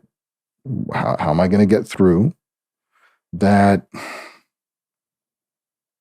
Carl Jung said that our life is a brief pause between two great mysteries. Yeah. And it is a brief pause. Yeah. In a few days, in a week, a week and a half or so, I'll be 60. I swear to God, I was in high school 3 days ago. That's what it feels like. Yeah. So this thing goes by, this mystery goes by so fast. Yeah. Now, there are moments where I consciously stretch time. I feel myself slowing it down on purpose. Moments on these weekends, moments in the country, moments with my cats, moments with my love. There's moments that I just I slow it all down and I get real present, real here. And so there's one edge of the coin is, wow, this is amazing. Yeah. What's happening right now? This is amazing. Yeah. And I'm 100% okay if that's literally the last moment. Yeah. Because I'm so much in the moment that if I go out, I'm okay. Which then allows me truly to live fully in every moment. Right. Like I'm really appreciative of every freaking moment. Because I know most of my best friends are gone. Most of my best friends are dead. Some of my best friends have killed themselves. I know how precious this is. Yeah. Most young guys haven't lost anybody enough yet. Right. They don't know that the end is nigh. Yeah. I had friends who died in high school. Yeah. Like that was a long time ago. Their life was that long. Bobby, my friend, that's a very short life. Yeah. So I'm damn grateful every day, which then allows me to be fully here, fully in, fully committed, like I am here. Yeah. And if I teach anything on those weekends, I hope that's also one thing guys see and feel. It's like he sees me. Yeah. And he's really here and he's really listening to me. Mm-hmm. Like he's nowhere else. I'm literally nowhere else. Yeah. I'm right here. And it's one thing to leave. It's one thing to go off in a cave and be a monk. Right. And that's actually pretty easy. I agree. Really easy. Because you got nobody to deal with, no bills, no wife, no kids, no car payment, like nothing. Honestly, it's lame, but it's a thing. But to like try to be, as Baba Ram Dass taught us, try to be here now. Mm-hmm. Like right now. Nowhere else. No tomorrow. No a minute from now. Like right fucking here. Yeah. That is an extraordinary gift to give yourself. Mm-hmm. And to give the people around you. Like when I'm talking to that person at Trader Joe's, I'm right there. Yeah. Like there's nothing else going on in the universe other than me and that person having that conversation. Right. And they feel that. Yeah. Like it can be kind of intense. I have a little bit of a look, and when I'm staring in that left eye, like, who is this crazy old dude like giving me the shakedown? Yeah, yeah. And it's like, no, you're a sliver of God. Oh. And I am looking at you right now. Yeah. God man, God woman. And reminding you who you are and how powerful you are and how important you are, that you matter. Yeah. And I see you. Nobody else is going to look at you like this today. I pray that they will, but they won't. Yeah. But at least somebody today saw you and that you mattered for 3 minutes. You fucking mattered. And that you matter forevermore and always have. And I hope that seed gets in there that they go, oh, wow. Yeah. Maybe. That's why I hope it goes home. And I know it works because, like, say, I have the manager of the Trader Joe's chasing me out to give me a bottle of port. Nice. And I have the girls sometimes who know what I like. You do it, you sneaky. I do it. I'm just kidding. No, it was an extraordinary thing. I had some girls one time, they asked me, well, what was my favorite Trader Joe's thing? And if anybody at Trader Joe's is listening to this, you have to bring back the Belgian chocolate pudding. You have to find that. It's very important. There are millions of people on the planet that are waiting for the Belgian chocolate pudding to come back. He's got they took it out during the pandemic and it's been gone. While it was still there, there was two. There was the checker and the bagger. I got both of them what they wanted, and they sneakily asked me, well, what's your favorite thing? And I said, well, it's a Belgian chocolate pudding. I only give myself permission to get it 2 times a year because it's like a drug. It's like cocaine to me. Like having never done cocaine, but I can imagine, wow, it's like. It's probably better than cocaine. Oh my God, it's way better. It's kind of lame. And so I'm getting my car, I'm loading my groceries, and this girl comes flying out. Excuse me, sir. Hands me the Belgian chocolate pudding, smiles, hauls ass back into the store. That little moment, coming back to purpose again, she had a purpose. Yeah. Somebody showed her how to be kind, how to see, how to ask good questions, how to be considerate, act of kindness. And like all of that happened in those few minutes. And then she went, I'm going to pay this forward. Yeah. I'm going to do that for that guy. And that was a life lesson in 3 minutes. Yeah. Like that's huge. Now, what if I did that everywhere I went? And I try to, I do everywhere I go. I try to, if you imagine a boat going across a lake, that's all of us. We're all a boat going across a still lake and we leave a wake behind us. I want my wake behind me, a wake of people who felt good about their interactions with me. Has it always been that way? No. Yeah. Is it always that way? No. Yeah.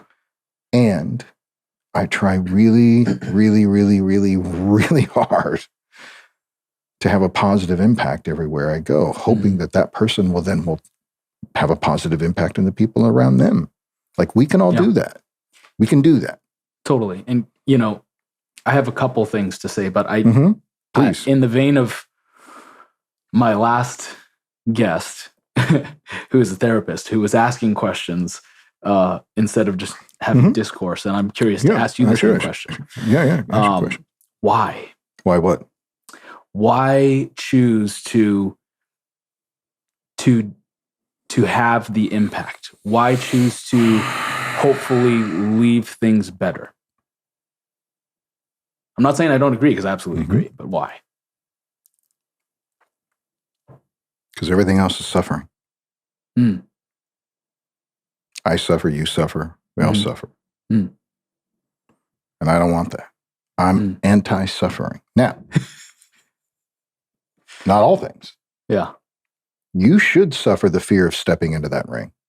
There's a certain amount of suffering I need to go through. I was just having a conversation with this woman who's trying to put together this training I'll be doing up in the Bay Area for young men. And she's like, well, I want my son to feel comfortable with this. And I'm like, excuse me, ma'am.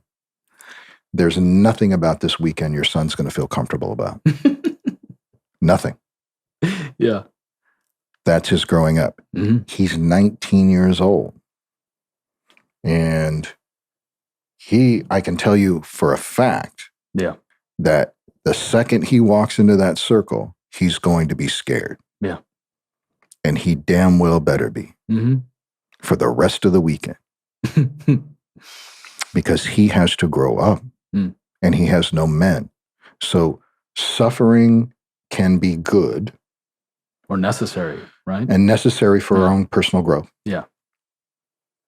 I want to be good because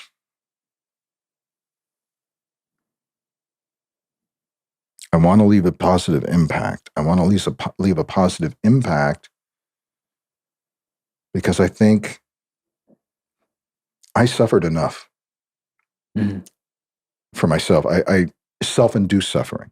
For 30 plus years, I had suicidal ideations. I wanted to kill myself. And not only did I make that worse and worse and worse on myself, it affected my son, it affected my relationships, it affected my whole life.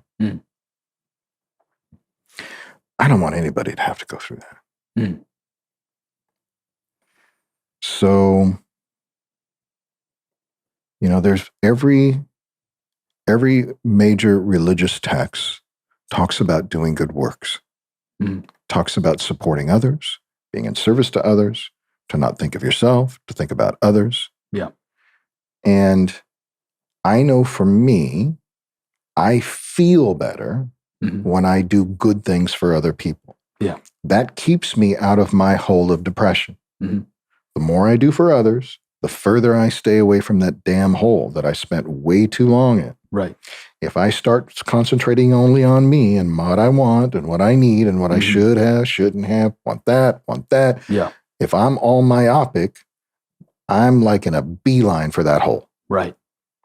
Yeah. So I know for me, my practice of staying out of the hole is concentrating on you, concentrating on others. How can I be of service? How can I help? Yeah. How can I show up for others? That's the only thing that keeps me sane, bro. No, I completely get it. Thank you for that. Yeah. For sharing, because one of the things I was going to allude to earlier, because you were talking about how your suffering has helped you to become the individual that you are and to have the potency and the relativity in order to, like, no one wants to talk to someone who hasn't been through the thing. No, or you hasn't gotta been through have some something, kind of relative experience. Sure. And one of the things I've said before, in some of these pods, like specifically in regards to women, because one of the big topics right now is women doing OnlyFans and women doing all these things that are promiscuous and stuff. And it's like disheartening. And there's a lot of mayhem in the world right now. There's a lot of lack of merit and virtue and all these things. Yes. And some of my guests have been like, oh, I feel like it's too late. And I'm like, Absolutely not. Personally, I don't think so. It's never too late. And also, one of the things that I found through being in that transformational festival community, most of the women who were incredible healers, devoting themselves into women's healing, womb healing, all of this stuff, they were past prostitutes, strippers, like all these, I'm not saying that, like you said, you don't want these people to go through it. And hopefully we don't have to have individuals have to burn themselves. You can teach them about the fire, learn to respect the fire, learn to understand it so that they don't have to burn themselves and be like, hey, look, this is how it happens. Don't do it. Right. And yet, when I think about what can be fruited or cultivated from what's happening right now, is a lot of reflection on what we have done and learning from that in a way that can sprout a lot of healing in ways that perhaps we've never seen before. Because if I, relate that to what I experienced in the Transformational Festival community, like, okay, yeah, maybe in 10, 15 years, there's going to be a lot of wounded people who are able to... They're already here. Wounded people that have been able to reflect on their wounding and then hopefully grow from it and heal from it and be leaders. We have to sooner or later. Right. Yeah. No, actually you don't. I mean, some people spend their entire life finding some way to medicate the pain away. Yeah. Or through fighting, drama, alcohol, TV, sports. They find some way to make the pain go away. Yeah. We've set up... I feel sorry for a lot of these young women. So instead of getting one man's attention, now you can have thousands every day, and you can make millions, hundreds of thousands, millions of dollars. Yeah. And it feels good. You get seen, you get heard, you get loved, and you get to explore your power. That's one thing nobody ever wants to talk about. Right. They want to talk about masculine power, but they never want to talk about feminine power and how the feminine controls the masculine in the most powerful way possible through her sexuality. Yeah. And so she gets to explore while she's young and beautiful at the height of her power. Yeah. She gets to explore that. Now, we haven't talked about archetypes, but humans have the capacity to manifest psychologically, spiritually, and embody multiple ways of being. And we've been doing that since the beginning of the time. Yeah. Beginning of time. And our great teacher Jung brought that whole archetypal thing into the Western awareness. And then Joseph Campbell kind of put a period at the end of that sentence and really, really brought it home. Yeah. Women do it too. Yeah. They have to know their queen. They have to know their princess. They have to know their crone. They have to know their prostitute. They have to know all of those parts of themselves and to be able to fluidly move to and through them, just like we need to in the embodied masculine. Yeah. And so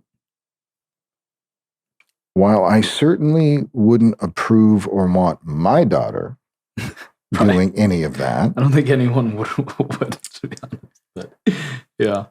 Yeah, if you can make a few million a year, like, what's the incentive not to do that? Now, you're going to grow old.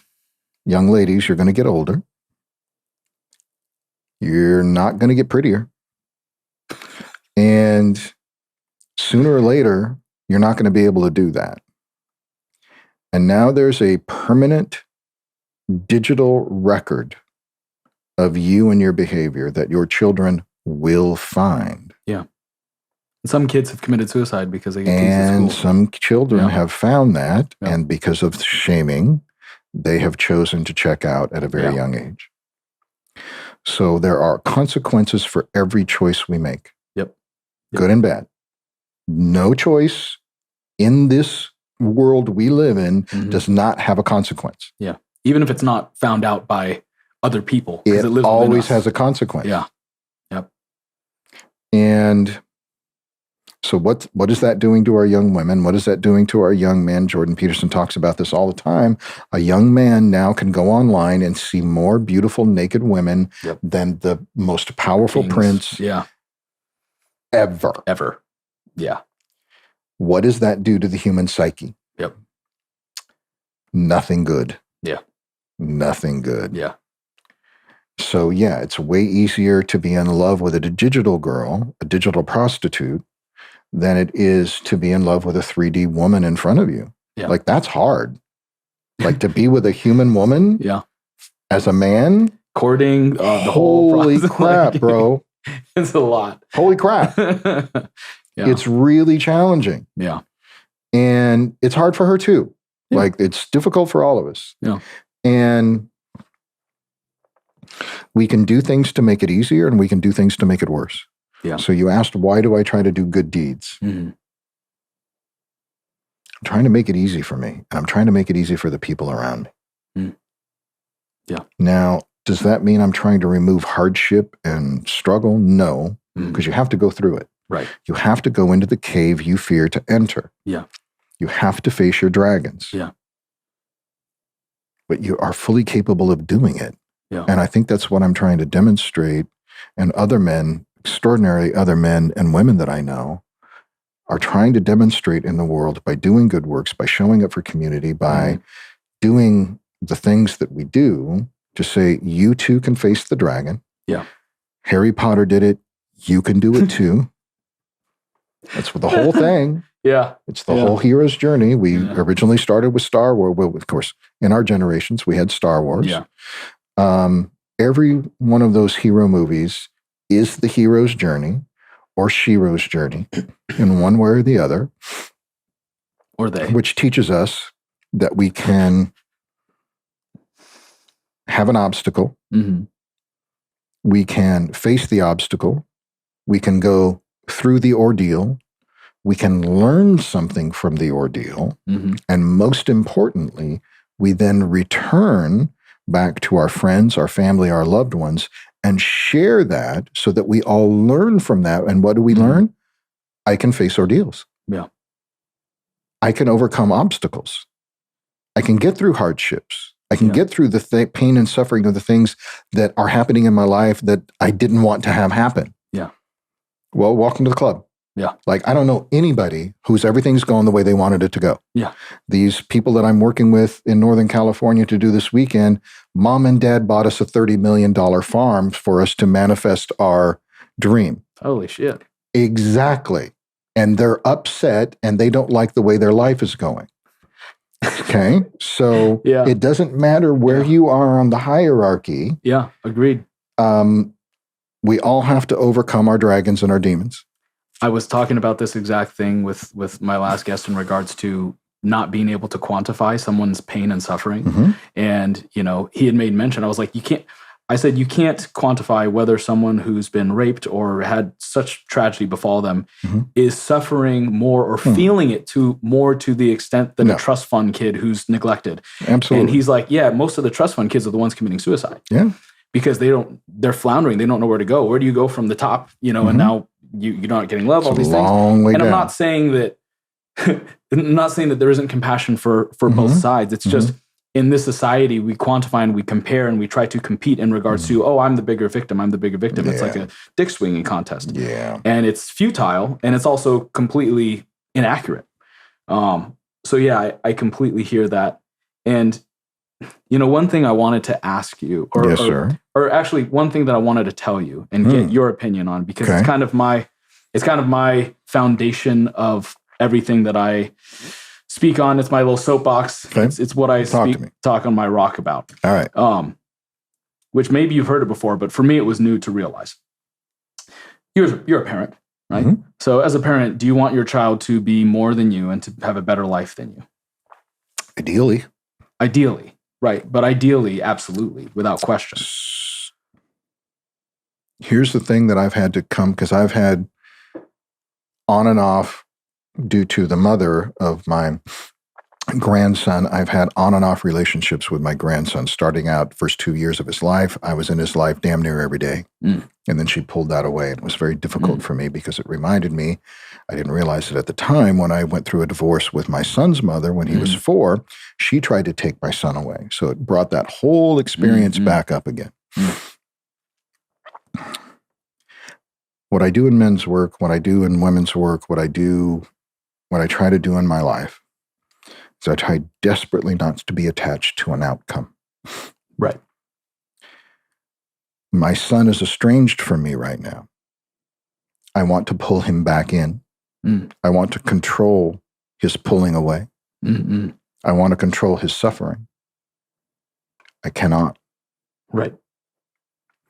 Now, if I'm attached to the fact that I cannot, I suffer. When I had the years that I couldn't be with my grandson or see my grandson, I suffered incredibly. Yeah. And I had to get to a place of non-attachment. He is an independent being living his life. He lives or dies, has nothing to do with me. Right. My son, who I love, pardon me, more than anything in this world. Yeah. He is an independent soul. Yeah. And he's a grown-ass man making his own choices. Yeah. And I love him more than anything. Yeah. And I want him in my life. I want to see him a lot. I want us to do things together. Yeah. He does not want that. So if I stay attached to how I think it's supposed to look like, I suffer. Right. So I have had to let go, as we say in 12-step, although I'm not a 12-stepper, let go and let God. Right. I have to let go and let him have his soul's journey. Yeah, agreed. One thing that helped at some point in time, for about 3 or 4 years, he was a wildland firefighter. And so every summer he would join a wild hell attack crew and be on a helicopter all summer. And every day I practiced getting the phone call that he would not be coming home. That's how I was able to get through and prepare myself for the loss.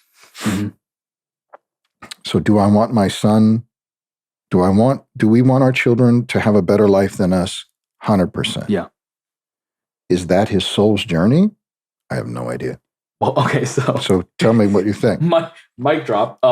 That's what you is perfect, because the whole premise of that was the first question of a couple, but then tying it into something. But what you just said, like, you have no control over that. Zero. Right? And I feel like, okay, so yeah, but yes, you would want him to have a better life. Ideally. You'd want him to be more than you. You'd want him to be more successful. You'd want him to just like ascend, right? Ideally, yes. But the answer is yes, even though you know you can't control it. The answer is yes, right? And you want him to feel loved just 100%. Unconditionally. Right, okay. The really interesting thing about humanity, and I don't know whether it stems from, genetic manipulation, like genetic splicing back in the day, Sumerian times, or whether it's indoctrinated through religious, force feeding or whatnot, but humanity as a whole has an issue with unworthiness. When you deduce things down, whether it's in men's work or hypnotherapy, everyone's always like, well, it always comes down to being unworthy. Whether it's like, oh, my family won't approve of me, or this or that won't happen. What do they feel about you? Oh, embarrassed. How they see you? Oh, well, I'm not worthy. It always gets deduced down to that. I'm like, why the fuck does everyone feel unworthy? And when I was looking at this and thinking about human parents love their kids so much. There's an expectation, even though it might not be fulfilled for the youth, the child, to be more than, to live a great life, to be successful, to be loved, and to love them, even if they choose to do their own path, because they're a sovereign being with free will, right? How come so many of us choose to see our divine parent, God, these divine parents, God, whatever you want to call it, spirit creator, as it for us to be blasphemous to be more than, to live a better life, to feel unconditionally loved and supported, and then also feel so empowered in the creative power of being the child of the divine, of God, that if we are meant to live a better life and to be more and to be that progression, how come we're feeling it as blasphemy, or like, oh no, that's too much, cut that thought off right away? What that does is it actually keeps us from the responsibility of actually being more and fully wielding all that power discernibly and being like, oh shit, I am creating this whole thing. And then the narrative of victimhood, the narrative of unworthiness is just evaporates. Yeah. Right? And yet we all make that choice, just like you said with your son, the free will aspect, right? There's several things that you said are really interesting. One, the unworthiness thing. Yeah, that is a very common theme through all men's work. Right. Now, I would quantify that or qualify that. In Western society, men specifically feel unworthy. When the Dalai Lama first came to the United States 50, 60, 70 years ago to speak, when he first came, people weren't responding to him. He couldn't understand what was going on, and his handlers let him know that the way that he was speaking to people, that the Western mind specifically had this sense of unworthiness. Yeah. We didn't belong, self-loathing. It was a concept he didn't understand because the Tibetans do not have that concept. Right. So the first thing is to like go make sure that your lens, the lens that you're speaking from, is clear. Not all humans feel that. Right. Western humans feel that. And there's a bazillion reasons why. You can be told, how many more times do you have to be told that you should be wearing these shoes and you should be drinking this coffee and you should be having this and you should have that? After a while, the reason I can sell you something is because you think you need something outside yourself to make yourself feel good. If that's all you've ever known and your parents have always known and your grandparents always known, guess what? The only thing that's going to make you feel good is something outside yourself. Yeah. That's the first thing. The second thing you said about, which was really interesting, about this cosmic power that we all can possess as creators. The challenge with that is that with great power comes great responsibility. Yeah. And no one wants to be responsible. I know. It's so much easier to play small, right? If I take responsibility. Yeah. Red pill, blue pill. 100%. No, I agree. If I get red pill. That's there. Yeah.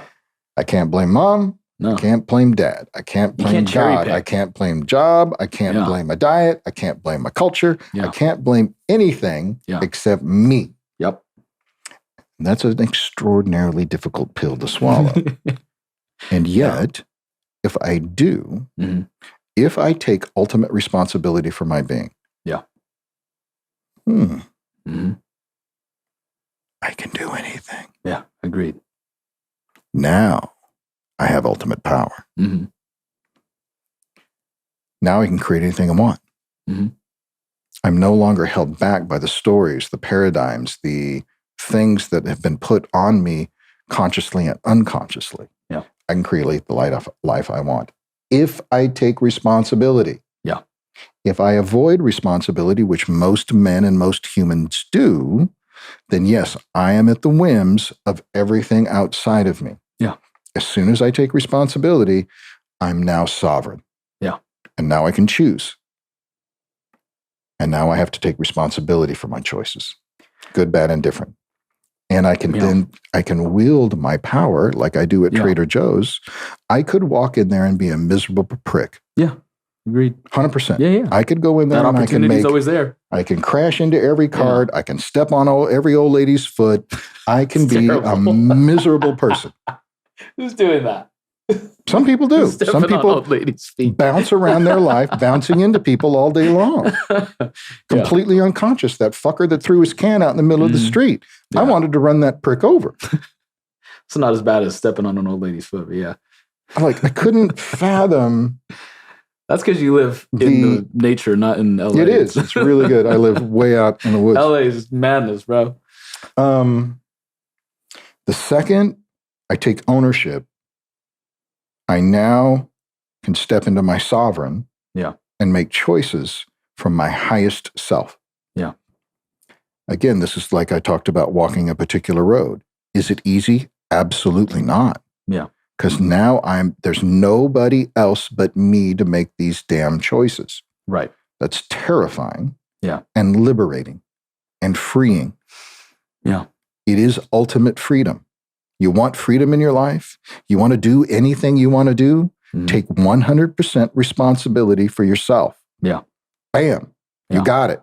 Agreed. You're now, so I think that's where you're coming from in this. I am. And yet there's also the other component, which yes to all that. And when I think about, what is effective or why would an individual who's in a space of victimhood, in perpetual chronic victimhood where they don't want to take responsibility or accountability, it's like, it's easy for us to say these things and we've had to face them ourselves. And yet for someone or just for anyone, when it comes to like, why do that? Oh, because your life could be better. Okay. But I don't care why. And for me, the big caveat there is that let's say the person isn't, agnostic and or atheist, right?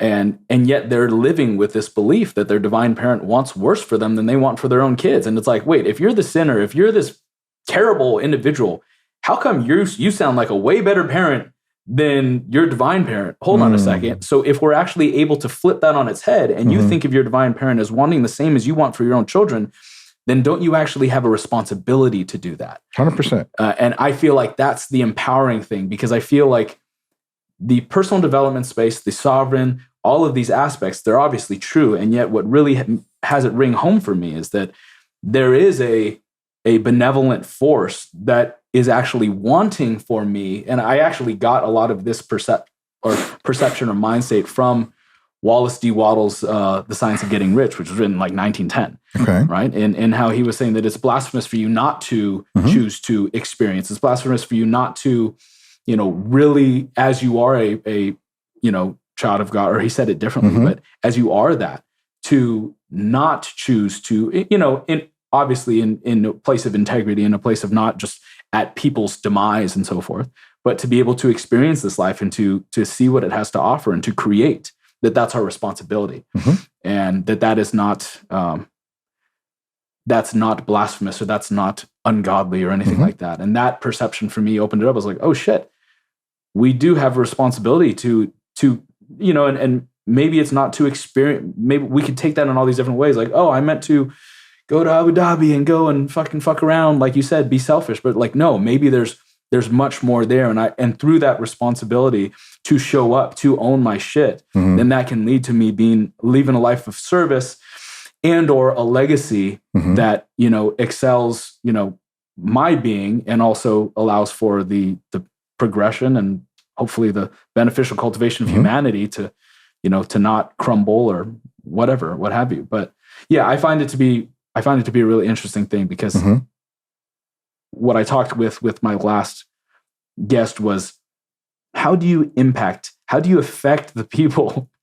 Like, we could say these words, we could do the things, and yet when people are so wrapped up and caught up in that space of victimhood, or there's that guy who has the can and no one's going to pay him to go to the men's weekend or pay for him, or he's not going to go and apply for the scholarship. The Trader Joe's thing, I'd say, is a way.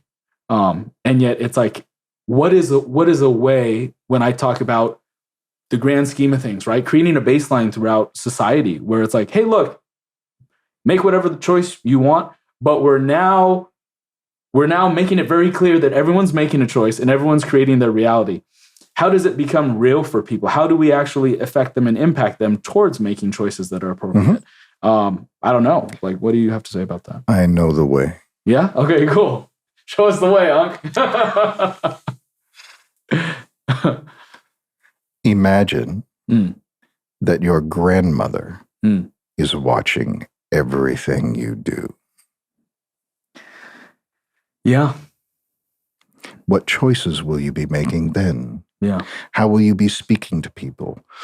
Will honey be crossing your tongue or poison? How would you behave if grandma watched you in the store, at the gas station, walking across the street, at the laundromat, at the meeting? What would she expect from you? Grandmamas lay down the law. Yeah. Period. So, when in doubt how to behave, imagine a camera just somewhere off a little bit, and she's watching a live stream of your day. I would agree, and the way that I choose to perceive that in my own life is that I have my ancestors behind me. 100%. And sometimes have to say, sorry, I'm choosing to do this right now, and I know you're not going to be proud of it. And I also feel like you and I are a part of different cultures 100%. that, through the men's work and through the other cultural stuff that we do, that allows for that to be online. And yet, if that is not in place or intertwined within the culture and it's not reinforced as a part of the way that we choose to operate, I feel like we could say it and then it leaves, One of the things I say to men all the time is that I'm not just looking at you. When I look in your eyes, I'm looking in your father's eyes. I'm looking in your grandfather's eyes. I'm looking in your great-grandfather and your great-grandmother's eyes. That's who's looking at me right now. That's who's speaking at me right now. So choose your words very, very carefully. Because your ancestors are talking right now. Yeah. Oh. If you don't think that's true, you don't know a damn thing about the human life and the human experience. So Yeah. you can choose to say there's a God. You can choose to say there's Allah or Krishna or whatever construct you want to say. What works for me is my great aunt fairy. My great aunt fairy was the kindest, gentlest, stereotypical granny you'd ever want to meet. A crossword would never come across her lips. Always had some tea brewing with some honey. Doilies everywhere in the house. Always a little too warm because she was always cold. Had doves out in the backyard that she raised and some geese. She loved everyone.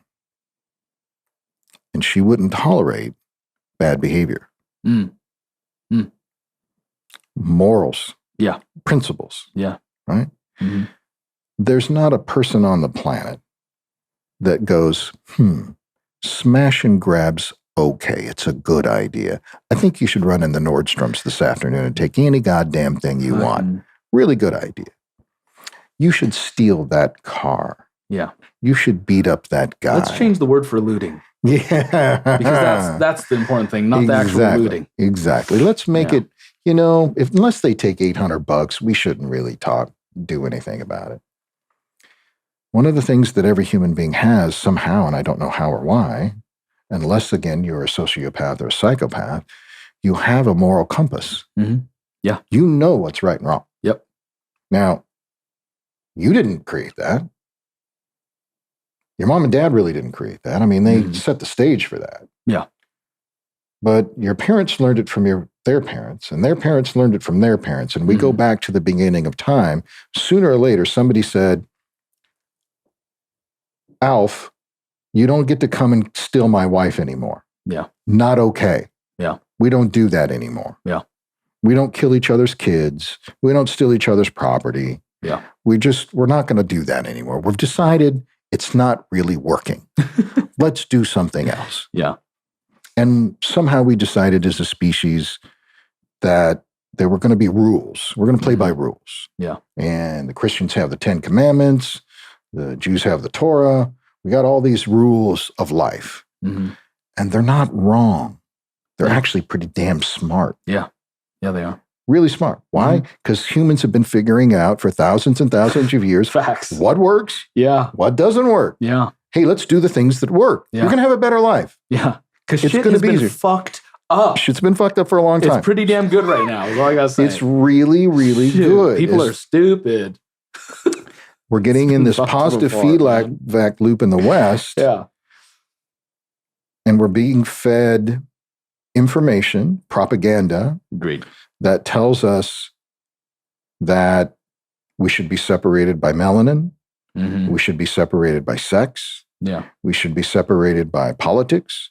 We should be separated by our religious belief systems, which is a gigantic step backwards, even from Martin Luther King was killed the year I was born.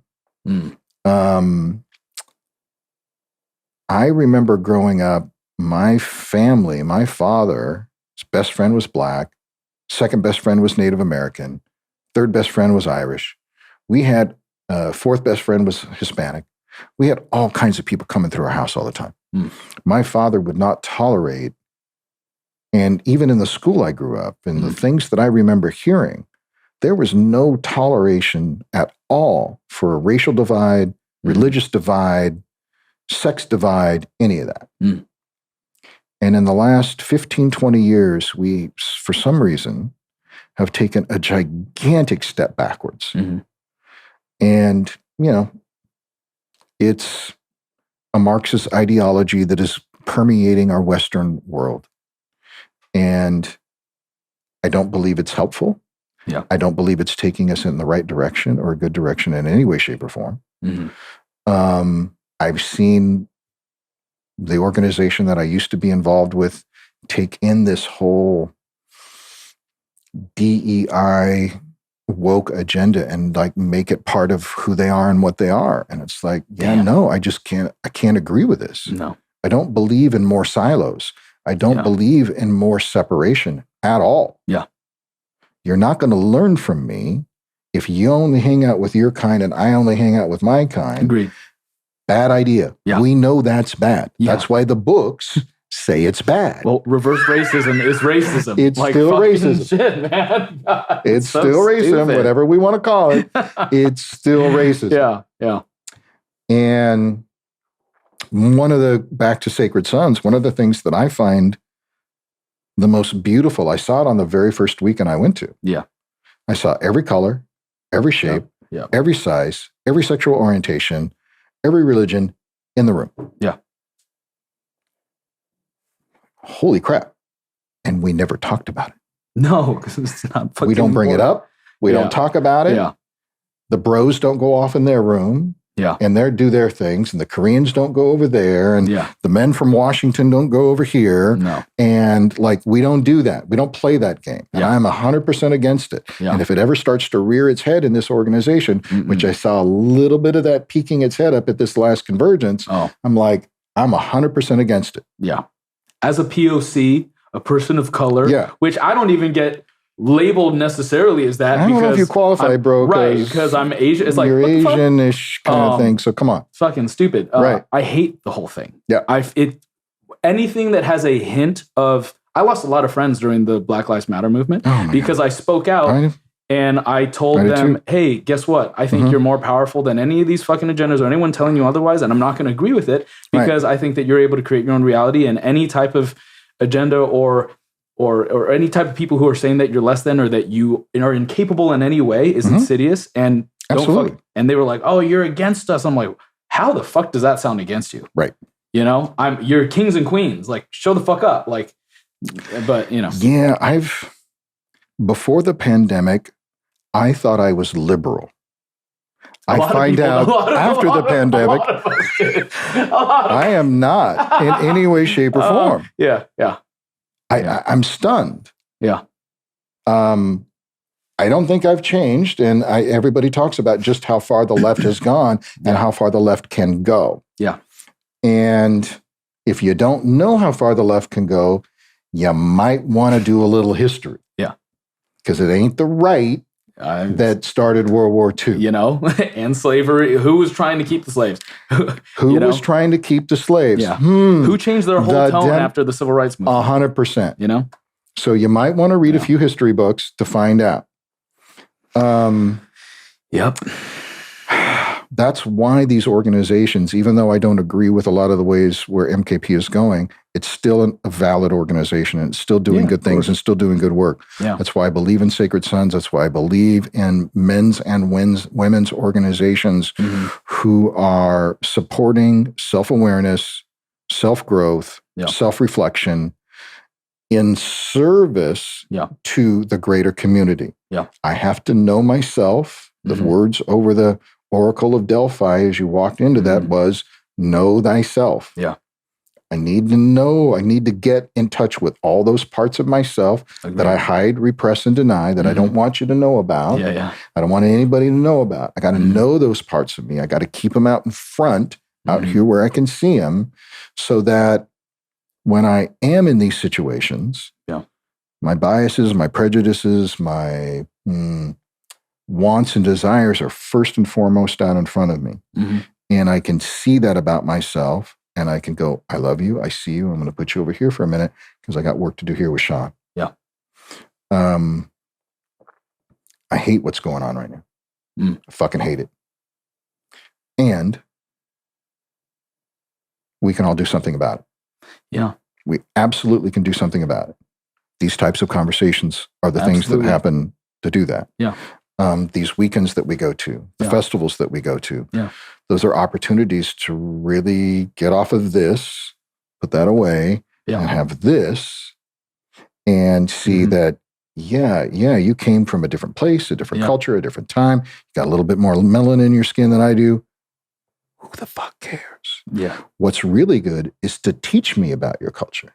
Right. Teach me about your food. Teach me about the practices where they come from. And I'll teach you a little bit about what I got. That's one of the extraordinary things that makes America unique in the history of the world. Yeah. Is that the idea that people could come together, different places, different belief systems, under an ideal of, hey, the sovereign person, the individual sovereign is the most important thing. Yeah. You take care of yourself, you take care of family, you're free to do what you need to do. As long as you ain't hurting anybody else, as long as you're not tearing down anything, you're good to go. Yeah. We got you. We got your back. And I can go to any town and go to 10 different kinds of restaurants and experience 10 different kind of cultures in one night if I wanted to. And everybody's working together toward, quote unquote, that American dream. Yeah. And there are people in the world who want to tear that fucking thing down. Agreed. Big time. Yeah. And it's working right now. And I pray to God they don't succeed. But what's a great thing about humans is, about every 50, 60, 70, 100 years, they need to remind themselves how horrific they can be together. Yeah. I.e., we're going to point a finger at those guys and we're going to destroy those guys, or some tyrant rises up and he decides he's going to take over the world, another Napoleon, another Hitler, somebody else is going to rise up and go, I want all of this. And at least in the past, America's been able to rally and go, I don't think so. Right. And we're willing to put our lives, our money, our families on the line to do the right thing. Yeah. To help other people. Not just ourselves, but to help other people. Yeah. And that's the right thing to do.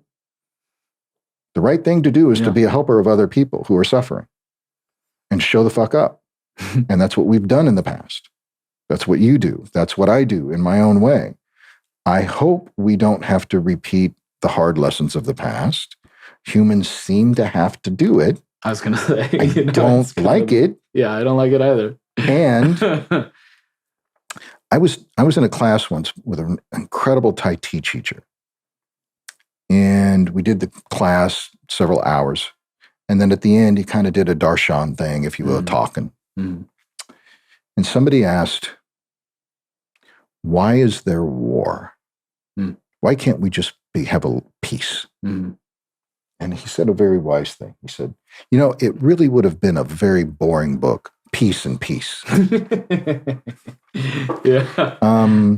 somebody else said, I remember Jordan talking about this.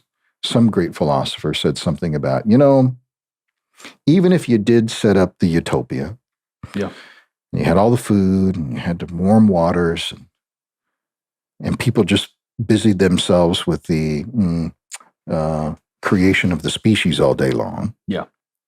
After about 3, 4, or 5 days, somebody would tear that shit down just to have something interesting happen. Because we get bored really quick. We're clearly bored right now. We're so bored. We have to have 432 genders. We have to have there's more. We have to worry about what people call us. We're so bored. We have to worry about what people think. We have to be worried about what people feel. And we play the victim to such an extent. And we get to be so special. I get to have a diagnosis, and that makes me really special. That makes me unique. Things are so good, I have to invent ways to complain. It's so good. Because I'm not hungry. I'm not thirsty. I'm not tired. I have a roof. I got a car. I got a $1,500 phone. You're not worried about an animal attacking you. You don't have to hunt your own food. I can complain all day long about all this stuff. It cracks me up. Some of these videos of these people yelling and screaming, complaining, when they've got $300 Nikes on and they're on a $3,000 Mac computer complaining about the world. And it's like, bro, sister, honey, baby, come on. And there's people in third world countries with like a old iPhone that you couldn't even use out here, looking up how to become an engineer, a cybersecurity exactly. So the opportunities are always there. And yet for most 100%. Of us, it's so much easier to play that victim role because the necessity for us to be there isn't there because the government will take care of us or we'll be able to victimize ourselves somehow. And that's to show that sneaky fucker is in so many of us in so many ways, because it's human nature, I feel like, likes to get away with things. And I feel like that's 100%. why a lot of us are trying to play the victim role and try to get whatever we can for free, and or, try to play the ruse. And then at the end of the day, it's like, oh shit, I got away with it. It's like playing this 7 weird deadly drama. sins, bro. Greed. Yeah. Yep. Greed, sloth, envy. There's a reason why that list exists. Why? Because humans figured out, right. If you've got these qualities, it's not good for you. And it's not good for us if you're like that. Yeah. And yet it's being the interesting thing. And this is what, especially, you talked about it ended during the pandemic. I think the pandemic was a really good way for us to see how one of the most expensive things, which is media airtime, was being utilized to glamorize so many of these topics and to make them normalcy, which was just like, holy shit, this is so apparent. And one of the ways that I've talked about what's going on in the world today with other guests is that it's like the room getting messy to the point where you come back and you're like, oh shit, we got to clean this thing up, right? And it's getting so messy to the point where there are little things of, things getting adjusted, right? But there's going to be a big overhaul of cleanup. But it almost has to it's gotten to the point where the dishes have piled up. The dude's been smoking a joint. It's like I feel like human consciousness right now in the United States is like a college student who's smoking weed. It's a Lebowski, bro. Yeah, it's a Lebowski. It's Lebowski. Everybody in the Western world's a little Lebowski. Well, not everyone. A lot of people are. Yeah. For some reason, we need to generate that flood every 100 years, 200 years, 3,000 years, whatever it is, to cleanse everything. Yeah. And that's why I go back to gratitude. Yeah. Yeah. Right? I'm really grateful. I lead a very simple life. Yeah. And, man, I got clothes. I got more shoes than I could ever wear. I got cats. I got friends. I got a car that runs. I got a house. I got water. I got a well. If I can be in a state of gratitude for what I have, then that allows me a particular mind frame. What I make that mean is that I'm a lot more appreciative of this. Mm-hmm. Yeah. I'm a lot more appreciative of my relations. I'm a lot more appreciative of a sunny day. Mm-hmm. I'm not walking around bitching and complaining about stuff, even though I see a lot of things in this world right now that concern me greatly. Yeah. I choose to do something about it in my way. How can I, with my gifts, my unique training, what can I do with that might make a difference? I lead men's weekends. Yeah. I show up to try to help people. I try to be a mentor. I try to take a little bit of my father's wisdom, and I didn't know my grandfather very well, but I know he's in here, and my great-grandfather and my great-great-grandfather, and all those women that are inside of me. I try to take my Aunt Fairy, what little I remember, and bring them to bear to what's happening right now. Yeah. I don't want you to suffer. I don't want my friends to suffer. I don't want that guy walking across the street throwing that can. I can't imagine the way he is with his friends and family, if he's that callous, that unconscious. Yeah. And what the effect is on his children, on his mother, on his mates. I can't fathom that. But I know that's me too. You spot it, you got it. Yeah. I have been that man. Yeah. I could be that man. You could be. Yeah. And I choose not to be. Right. And even amidst, like, you were naming some of the stuff you have, I'm like, damn, that sounds nice to me. I'd like that.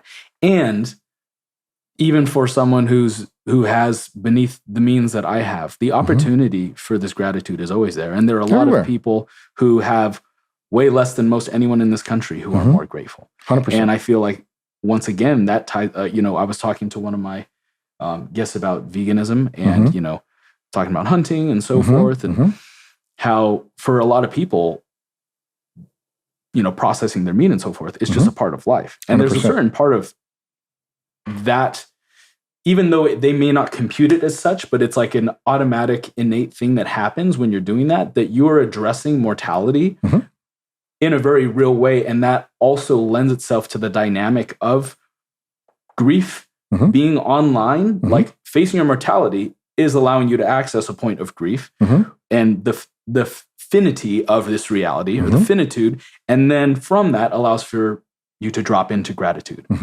and be humble, because all of that shit, when you're at I feel like what's really interesting is when people are in a space of nausea that really throws them out of their state of being. Other than that, it would be an actual life-threatening illness where like you can't be worrying about dumb shit when you are feeling like you're on the brink of your own mortality. And then that's when the realness really kicks in. Or if some tragedy's befallen and people have died.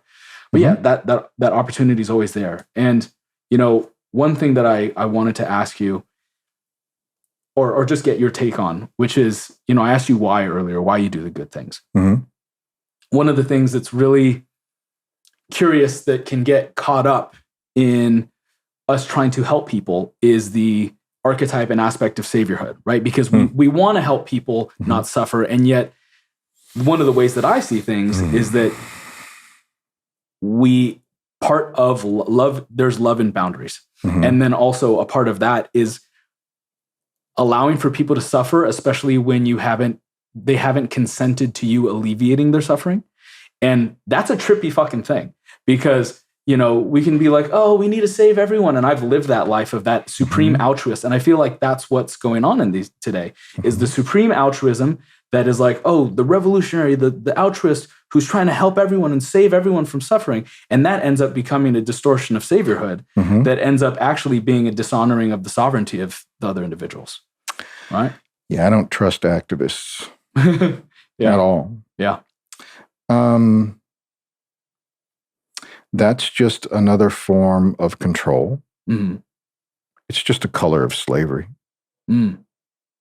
Interesting. That's an interesting I can, through my unearned moral virtue, I'm going to take acts to make, quote unquote, your life better, which is exactly what happened in World War II. That's exactly how Hitler started.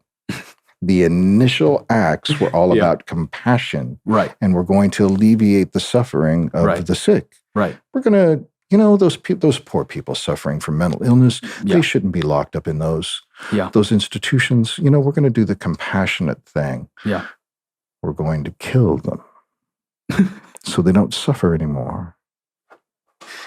That was all based on compassion. Okay? I showed this meme to my family last night. I have to, because it's completely right on topic. Where is this thing? The scariest thing in the world is someone who thinks they're doing ultimate good for everyone. Oh, yes, I saw this, I think. We'd like to help the mentally ill. We do too. By sterilizing and experimenting on them. Exactly. So it's the we Nazis do too. And the LGBTQ flag, and it's Anakin and Padme. It's exactly the same thing. Oh my God. The road to hell is paved with compassion and good intentions. Yeah. Well, and that was my biggest thing when the whole thing of, the pronoun thing. Look, I have trans friends. I do too. Gay friends. Like, I'm okay with, I actually love for people to be who they are and express. I love people expressing and dancing and loving and being in that space. However, to infringe upon anyone's sovereignty and their own personal power is a desecrate. That's blasphemy. In my opinion. 100%. Yeah. And so when we start to enforce these rules and governances on what people are able to do, that's not freedom. Yep. Right? Obviously. And especially when we take away people's individual to take care of their own kids and or do anything like that, it's like, whoa. And the funny thing is, like you said, they did it back then, but we're seeing it now. Right now. In one of the most glamorized, most mass hysteria propaganda type of ways, where it seems so pretty and so kind, and yet it's so malicious and insidious. And yet it's just going over people's heads because they're like, oh yeah, you're a part of the thing that everyone else agrees with, right? Oh yeah, groupthink. Oh, and it's like, yo. Welcome to the indoctrination. It's wild. Take your oath. Wild. Yeah. That's part of why I stepped away from another organization, because there's these unconscious oaths one needs to take. Yeah. Oh, I see. And I don't believe that. No. I don't believe in any of that bullshit. No. Yeah. This is why we have to go do our work. We have to get our personal shit together. Yeah. We have to become fierce because there's going to become a time when we need to fight for something. Agreed. And we need to stand for something. And there are people who are making choices when children are being taken away from parents because they won't affirm them, which it is not a parent's job to affirm you. If you're fucking up, my job is to steer you in an appropriate direction. It is not to affirm all your choices. Yeah. You can be a big person and still be making really bad choices. Agreed. It is not my job to affirm your delusion. Yeah. My job is to hold a mirror up to you and go, hey, bro, how's that working for you? Working out okay? Probably not. It's not looking so pretty good from over here. Do you want to still do that? You want to still head in that direction? Yeah. I sure as hell don't do that for my children. Yeah. Absolutely not. Yeah. Do I want them to have self-esteem? Yeah. Yes, of course. Of course. Do I want them to love themselves? Yes, but what I want them more to do is to love others and have kindness and compassion for others and find ways to show up for others, not to be selfish little pricks. That's not the job of a parent. Yeah. And there's lots of reasons why we're in this this big pendulum swing right now of the over-compassionate. Yeah. And everything has to be safe and all the edges need to be rounded off. And we have to have a sign on the gas lever to not drink this or put it in your anus. What? So... Is that a real thing? That's a real thing. I was like, that's a weird thing to make up. Oh, that is a real thing, bro. Okay. And the one thing I'd say is that over compassionate, I'd say that once it goes past that point, it's not even considered compassion. I'd say it's negligence and abuse. It's negligence and abuse. Violence can be neglect. This is the Oedipal mother complex gone awry. Right. This is Hansel and Gretel. Agreed. Yeah. Okay. So I don't blame women specifically because, of course, the mother's job is to provide, at least in the first 3 years, 2 years, 24 access, unfettered, benevolent, loving care of the little one, boy or girl. Yeah. And then somewhere around 2.5, 3, the mother has to compassionately start to fail, i.e. not show up on time immediately when the baby cries. Give the baby 5 minutes. Yeah. Give the baby 7 minutes. Give the baby 10 minutes. The baby needs to learn eventually that it is not the center of the universe. That's how it learns to individuate. Makes sense. I have to learn that the world doesn't do everything for me and make everything safe for me. And then around 8, 9, 10, the more masculine comes in. Of course, the masculine's been playing with them all along, a little bit more rough and tumble, getting used to their body and spatial awareness, and that they can do challenging things. Yeah. Let them climb up in the tree. Let them ride the skateboard and fall on their ass. Yeah. Like all those things. And eventually the more masculine kicks in, where there's more responsibilities and you take more challenges. If the mother is allowed the full reign of that experience, she will never let you leave home. Right. And especially if it's in a divorced home, you become mommy's little man. Right. You become the new man of the house. Yeah. She couldn't control daddy. Daddy left because he was not going to be controlled by this crazy person. But she has the boy. Yeah. And what does she do with the boy? She takes his power. It's classic Freud textbook, which is one of the big things we do on the weekend for these poor young men who come in emasculated, overly feminized, have no sense of their body. Even though I have men stand in front of me who are built like gladiators. Yeah. They are absolute warriors, and they're timid, afraid, have no power, have no self-esteem, nothing. Yeah. Why? Because somebody took their power. Yeah. And so our job is to give them an experience to reclaim the masculine power that lives inside of them. Oh. And part of this over-compassionate thing that we've got right now, however you want to be is fine, honey. Excuse me, principal, but my son identifies as a cat, so we've got to be able to accommodate that, and I expect him to be spoken to a certain way, and he gets a litter box in the living room, and he should have his own bathroom to be able to go to. That shit's happening. No. And we all have a role and a responsibility in the raising of our children and where our society currently at. Yeah. When women say that men, the patriarchy, is the thing that has fucked everything up for the last 2,500 years, I'm not quite sure exactly how that's possible when women outnumber men, women raise the men, women keep home for the men, women make love to the men. When women are at every possible juncture of where we're at, equally responsible for what we're doing in the world right now. So anytime anybody puts anything in a category and blames them, others, them, again, you spot it, you got it. So I agree. We all have to take responsibility for where we are. We're coming back to that whole responsibility thing again. Right. Women need to take responsibility for their part. Men need to take responsibility for their part. We need to see how we've hurt each other, which is why I think this co-ed, mixed-gendered men-women work is so needed and so powerful. Yeah. And why we need to see each other in each other's pain and suffering so that we can destroy the stories that we've inherited and the stories that we've made up about each other. Yeah. That they're just wrong. Yeah. And they're not useful. It's not the right tool right now. And we do need each other. Bill Kauth, one of the founders of the Mankind Project, wrote a beautiful book on community and building community and how to run circles and stuff called We Need Each Other. And he's a lifelong hippie, beautiful, beautiful man. And I believe that title of that book is absolutely relevant. We need each other. Yeah.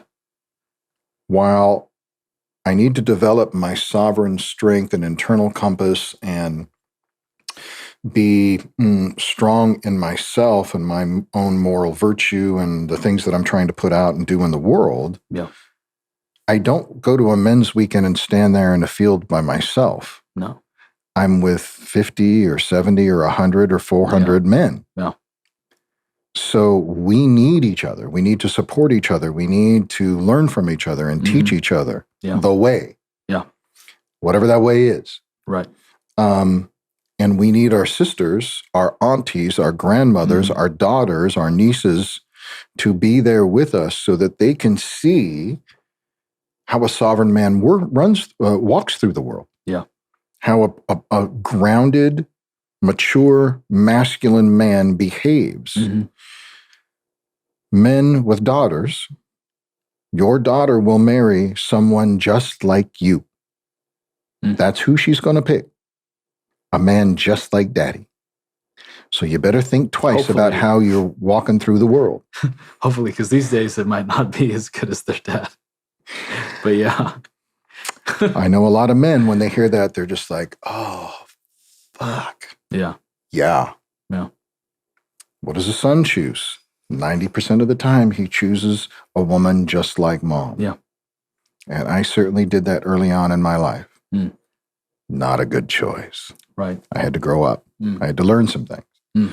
So I want us to come together. I want us to learn from each other. I want us to teach each other. I want to be able to hold the women in their pain and suffering and everything that they've been carrying, that they inherited and that they've experienced. Yeah.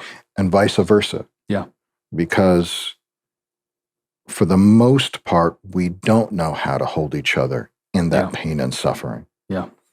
And it's through the work, the constant work to get to know thyself and how I relate to other that allows me the capacity to hold that space, for lack of a better term, for that pain and suffering of other, be it masculine or feminine. Yeah.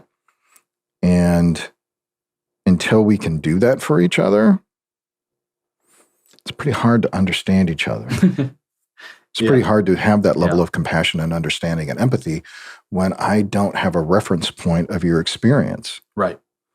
And if we continue to other each other, if we continue to say white men are bad, only black men are good, only Asian men are virtuous, only women know the right thing, that's the wrong road. Yeah, agreed. Agreed. I don't believe that's going to get us where we want to get. No. And or at least where some of us want to get. Some people are clearly attached to that agenda, and that's getting them exactly where they want to go. Right. And that's not where I want to go. And they're starting to see, oh shit, we're kind of fucking shit up. Yeah. I love hearing that from you, because for a long time I was like, man, where's the feminine at? Like, they need to be doing something like Sacred Sons. 100%. All these things. And yet also there's a certain level of masculinity that comes with creating a container and holding a container. We talked about that this last weekend. Right. Boys, you got to level up your game. Yeah. Yeah. Agreed. You got to level up your game so that because the women aren't going to pay any attention to what we say. They're going to pay attention to how we walk. Yeah. How we hold ourselves. Exactly. And what we do. So we better be. And they need to feel solid. safe. And that's how they're going to feel safe. Yeah. Not by what we say. No. How everything that we do makes them feel. Yeah, 100%. So we got to fucking show up strong. Yeah. And you know, one of the things that I make note of too, like this whole OnlyFans thing, it is being completely fueled by men. If men were not fueling it, it would not exist. The whole business is literally just a bunch of dudes giving them all of their money. So it's like, hey, look, if men were, I hate to put all of the brunt of responsibility on men, but it's something that I've chosen to do for myself so that I can be accountable in life. And yet there is that responsibility on women. And yet I feel like the responsibility aspect that we talk about, I feel like there's this edge of warrior in it. And that's why I feel like it starts with the men. I maybe it happens coalescing at the same time, but I feel like to confront this stuff, there's a warrior edge to it. There's a facing the unknown. There's going to the dragon. There's slaying the dragon or meeting or whatever the fuck it is. But it's a scary thing. It's a, hey, fucking strap up, about to go. And I wouldn't, yes. There's always going to be an audience. Prostitution was the first job. Okay. The world's oldest profession. Okay. Was it? That's what they always said. Oh, absolutely. Yeah. That's the saying. Prostitution is the world's oldest profession. Now, my question is, where are those girls' parents? How were they raised? That is a choice for them. It is. But what if they came from good parents? I mean, with this society being as sick as it is, like if a young woman came from good parents and she made this choice, those weren't good parents. I'm sorry. Maybe, I don't know. Where is her moral compass? It's not there. I know, but with society being the way it is, I feel like young people can become swayed very easily. Young people have been swayed since the beginning of time. This is not a unique time in history that's different than what any other time in history went through. Well, I'd say it is in the fact that a young girl can become a millionaire pretty much overnight by just posting nude photos of, which, to be honest, are not that valuable. She could have been in a whorehouse in the West. She could have been but not making in a that harem, much money. Not having and be treated and living in a palace. And my God, what's his name? The Mongolian guy, the great Genghis Khan. Genghis Khan had thousands of them. And they lived in a palace. Everything was great. They had everything taken care of. That's true. There's nothing going on now that hasn't gone on before, really. Yeah, to some extent. Is it more permeated? Stop, hold on. Is it more permeated because of this damn thing? 100%. Yeah. And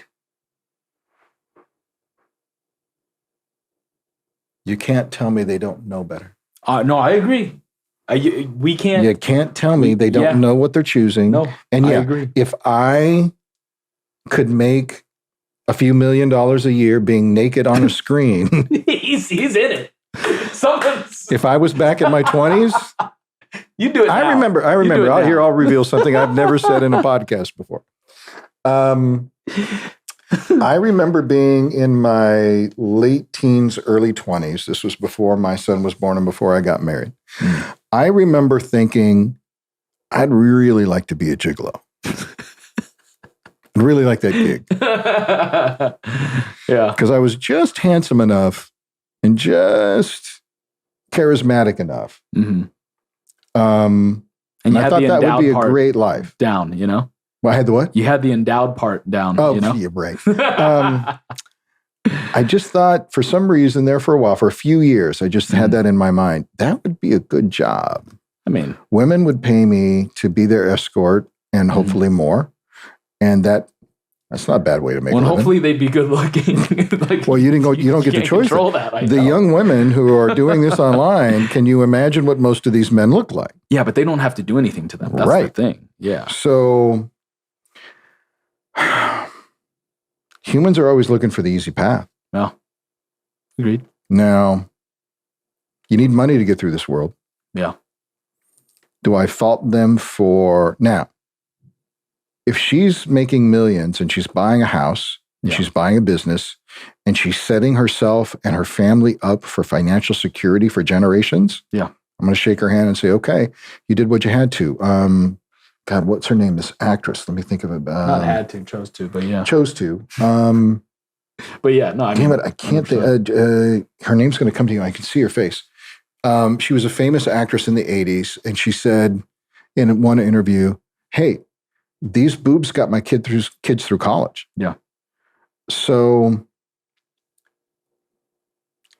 you use what you got. And there's that and.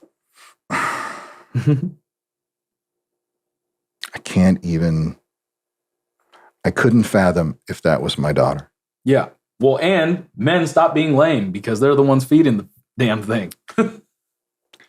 And men aren't finding, because they can't find a real woman, it's so much easier to find a digital woman. And it is easier to find a digital woman. It's really hard to be in a relationship. And this is happening all over the globe. Yeah. Less people are getting married. They're having less children. Yep. If they do get married, they're getting married in their late 30s, 40s, and 50s versus in their 20s. They're not having kids till in their 40s. Social media and this device has, in some ways, yes, has it made life easier? I have access to all known knowledge since the beginning of time in an instant. And so if I use it for that, powerful. Yeah. Wow. Mm-hmm. All encyclopedias since the known beginning of time are in here. Yeah. Amazing. Except the Vatican Library. Except probably, what do I use it for? I use it to voyeur on other people's lives. And to compare and despair. Mm-hmm. No, I compare my life to others. And what most young people do is go, oh my God, this person's living an amazing life and my life sucks. Mm-hmm. So then I have to be more outrageous to get the likes, to get the clicks. And these young women want to be seen, they want to be heard, and they want to be loved. And feel powerful too. Because at this little moment, 18 to 26, they are getting the opportunity to experiment with their sexual power. Yeah. And my God, if you're beautiful, and you get open-ended access to explore that part of yourself, I get it. Why wouldn't you? I thought about it. I was like, I'll go down that road. Well, especially in a society. Thank God there wasn't OnlyFans when I was young. There would be a record of me on there, that's for sure. Especially in a society that tells them that they don't need men and that men are useless. Men are useless. They hate men. Right. Yeah. And most prostitutes do. It's that cool little reverse thing. Strippers, we hate the thing that feeds us. They're wounded. They've got clearly masculine wounds. Mm-hmm. And this is a way for them could be a way for them to pay that back, to get even in some way, to have control, to have power, to manipulate. Again, Read the book, Seven Deadly Sins. It's all listed out. And yeah, should men partake in said activity? We all know what porn does to the brain. Yeah. Should you be building your own empire? Should you be working on your book and your real estate portfolio and building your business and starting that taco stand or opening that restaurant or opening that car repair shop that you've always talked about? Should you be doing that and putting your money there? 100%. Yeah. What are you doing instead? You're at home jacking off watching girls. Not good. Not good. And porn's one thing. Paying money for these, how is that not the same thing? Because porn's free online. Like for the past how many most decades? Porn is free, right? People are paying these random women girls because they feel connected to them in some weird, lame way. Which men also want to be seen, heard, and loved. Exactly. And then the next ring outside of that is respected. The feminine wants to be understood. Yeah. So this is feeding that part of the masculine. At least she sees me, she hears me, and she understands me. Yeah. When she wants to feel desired too, right? And yeah, I feel seen and heard, and I feel desired. You know, like she wants me. Rather than finding a real human being and trying to make that work with a real live person's tough. Yeah. And most young people don't want to go down that road. Although I was just listening to an interview on the Daily Wire today or yesterday. Oh, you really swung the other way. Oh, I'm in. And I believe in truth and facts, and there's places to actually get that. Yeah, just responsibility. And he was interviewing a Gen Z woman who just wrote a book and talking about this swing to conservatism, this swing to religious values, the swing back to some sort of morals that the youngest generation are going, all this that's going on, it's not working for me. Yeah. I'm not going to do that. Yeah. Which is like, wow. Yeah. Like, where did that fortitude come from? Because they see how messy it is. They see how screwed up it is. So it's like, I'm going to do something different. Yeah. That's amazing. Yeah. It's wonderful. Yeah. So I don't want anybody to come out of this. I don't want you to feel hopeless. I don't want people to come out of this hopeless. Can you do something? Yes. Should you do something? Absolutely. Now it's like, what are you going to do and when are you going to do it? Yeah.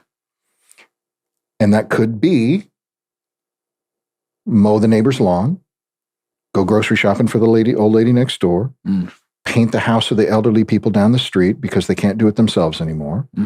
That could be volunteering at a battered women's shelter or a homeless shelter. It could be showing up at the soup kitchen on Sundays to help. There's like a bazillion ways, it's part of the book that I'm writing, all these different ways that you can show up in the world, not be caught up in your myopic, me, in your hole of depression, everything's fucked, so I'm just going to do whatever I want. Yeah. No. Yeah. There's a million ways you can show up, tiny. I walk by homeless people. If they're close to the store, I go in and I buy a sandwich and I buy something to drink and I leave that for them. There's a million things we can do that are nice and kind and loving to people. We can do that. We all have the power to do that. Agreed. So it's in those little tiny choices that we make day in and day out that create the reality of the universe, that create your internal compass, create your internal reality, which then goes out to the external reality. Do I walk down the street and throw out a can, or do I pick the can up? Yeah.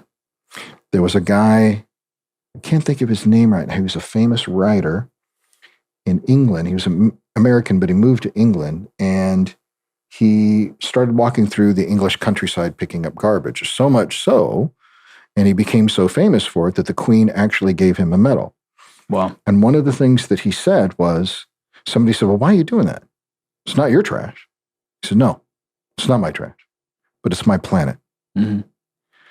So the pain and the suffering, the things that are wrong aren't yours, but it is your job to do something about it. Agreed. And I have to start here. From a Buddhist perspective, the battles, the wars that go on here are just outwardly manifestations. The wars that are going out there are just outwardly manifestations of the war that's going on in here. Mm-hmm. So the first thing I need to do is come to an armistice inside of me. And both sides, all the sides, need to come to some sort of agreement of how we're going to move through the world. Which means I got to stop those internalized oppressor voices that I learned as a child. I got to put them to bed.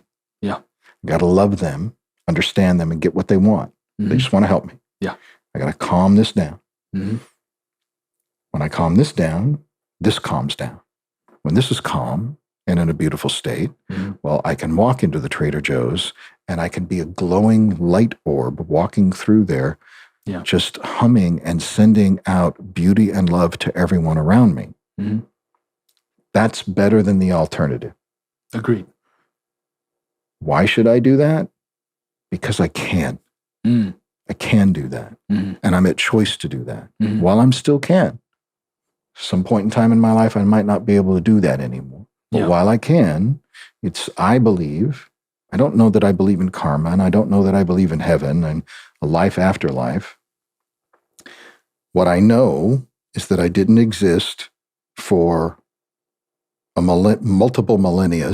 I don't think I'll exist after this for multiple millennia. The abyss is coming. The long, dark sleep is coming.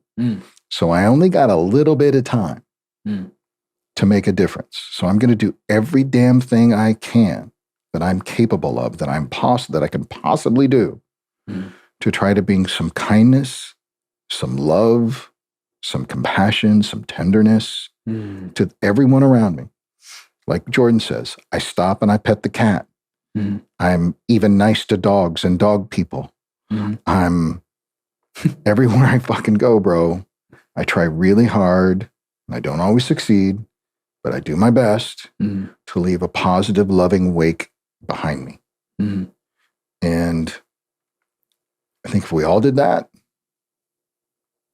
if I didn't throw away the can and I smashed it up and I put it in the recycling bin, that's better. That's better. That's a loving act. Right? Self for self and others. So can we all do that? 100%. Should we all do that? I'd like to think so. I can't control others, but that would be my want. When you showing up as that, you create the yin to the yang, right? Yeah. Like that. I feel like that person will always, as we have so much beautiful, like just beauty rising in the world, there's also that much dark. And 100%. so we can't erase it. We can't get rid of it, nor is it to ever be erased. And yet, I say, when we talk about things getting worse, one of the things that I say is that if you are one of those individuals who has that calling to be purposeful, to do more, to be more, to show up to what's being beckoned of you, if you choose to run away from that, if you choose to stuff that down with nachos and Cheetos or with porn or whatever the fuck it is, that's when things are dangerous. That's when you can worry. But if you choose to take toxic action masculinity. on it, or feminine or whatever it is, whatever that is, person. 100%. But if you choose to take action on it, then you are playing your part in whatever, that role is supposed to be, because that balance point is there. And if that's one way that more oil to water can happen, if whatever we want to call it. But as long as we're doing that, we're doing our best. Right. So I commend you for doing that. Well, I'll finish with, I don't know if you ever sat in a darkened room, totally pitch black. Oh, yeah. All you plant medicine people out there know what I'm talking about. Sensory depth, like all the things. Right. Yeah. And then you light one candle. And it's amazing how much light and brightness one candle can put out. Yeah. Imagine 1 million, 10 million, 1 billion candles. And there are those out there. Part of the challenge is we don't see or hear the good that people do every day. Right. The milk that gets delivered, food that gets delivered, the mother who feeds her babies, the father who fixes the roof. We never hear about the billions and billions of acts of goodness and rightness and love that happen every single day. None of that gets amplified. None of that's coming through here. Very seldom. Yeah. So it's easy to get dark, and it's easy to forget how beautiful and amazing our lives are, how amazing humans really are. I could take the one thing that I saw today with the guy with the can and extrapolate that and go, everybody in Los Angeles is a prick. Or I could go, that guy's an unconscious soul, yet LA's filled with amazing, loving human beings. Yeah. And that's true. That's a true statement. Are there unconscious people here who are suffering and then create the suffering and pour it on others? Yeah. Yes. Yeah. Are there more people doing good things than bad? Yes. Otherwise, we would be in Mad Max right now. Yeah. That's not happening. Yeah. In certain parts of the town, there's places you might not want to go. Little Mad Maxy there. Yeah. But is it everywhere? No. Yeah. So most things are actually going really good. Yeah. Streets are getting clean, garbage is getting picked up, water's still flowing, electricity's going, people are going to their jobs. Like most stuff life's going is good. Yeah. So let's end on reminding people. I want to remind myself when I start working my way toward that damn pit that most things in life are really, really, really good. Yeah. Agreed. And have been good for a long time. Is there pain and suffering in the world right now? Absolutely. Yeah. Are there war and conflicts where unspeakable pain is happening? Yes. It's always been that way. Yeah. Always. Yeah. Imagine how awful those damn Vikings and those barbarians were. They were some... There's been slavery all over the planet. There's been raping and pillaging. Every single one of us all over the planet. Are descendants of slaves. Yep. Every single one of us. Yeah. So we just want to pick and choose our time frame and what we think is most important at any given moment. Yep. But right now, as comparative to human history, certainly the 20th century, things are pretty good. It's luxurious. Luxurious. Yeah. For most humans on the planet. Yeah. Not all. Not all. Some places it's hell. Mostly it's heaven. Yeah. And it's through our day-to-day acts of goodness and kindness and responsibility and moral fortitude that all that's happening. Yeah. And our good conscience and knowing the right thing to do and choosing to do it even though it's difficult. Yep. We can choose to do the right thing. I've talked about this before. Do the damn right thing. Okay? I really want to say do the fucking right thing. Say it. But cuss. Do the right thing. You haven't been cussing the whole time. I haven't. Like, I've been really good. I'm trying to do better. People say I shouldn't cuss so much. So I'm trying to listen to that. I see. Yeah. Be good. Be kind. Be loving. Watch your unearned moral virtue. Watch the tendency for righteous moral compassion. Be very mindful of that. When I'm right, when I got this whole right thing going on, that's when I like really pull back and I'm like, hold on a second. I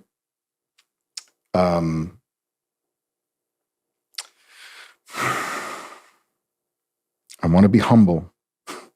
I want to come at things knowing that spirit is guiding me. I want to be I want to be the open flute that the breath of God blows through at all times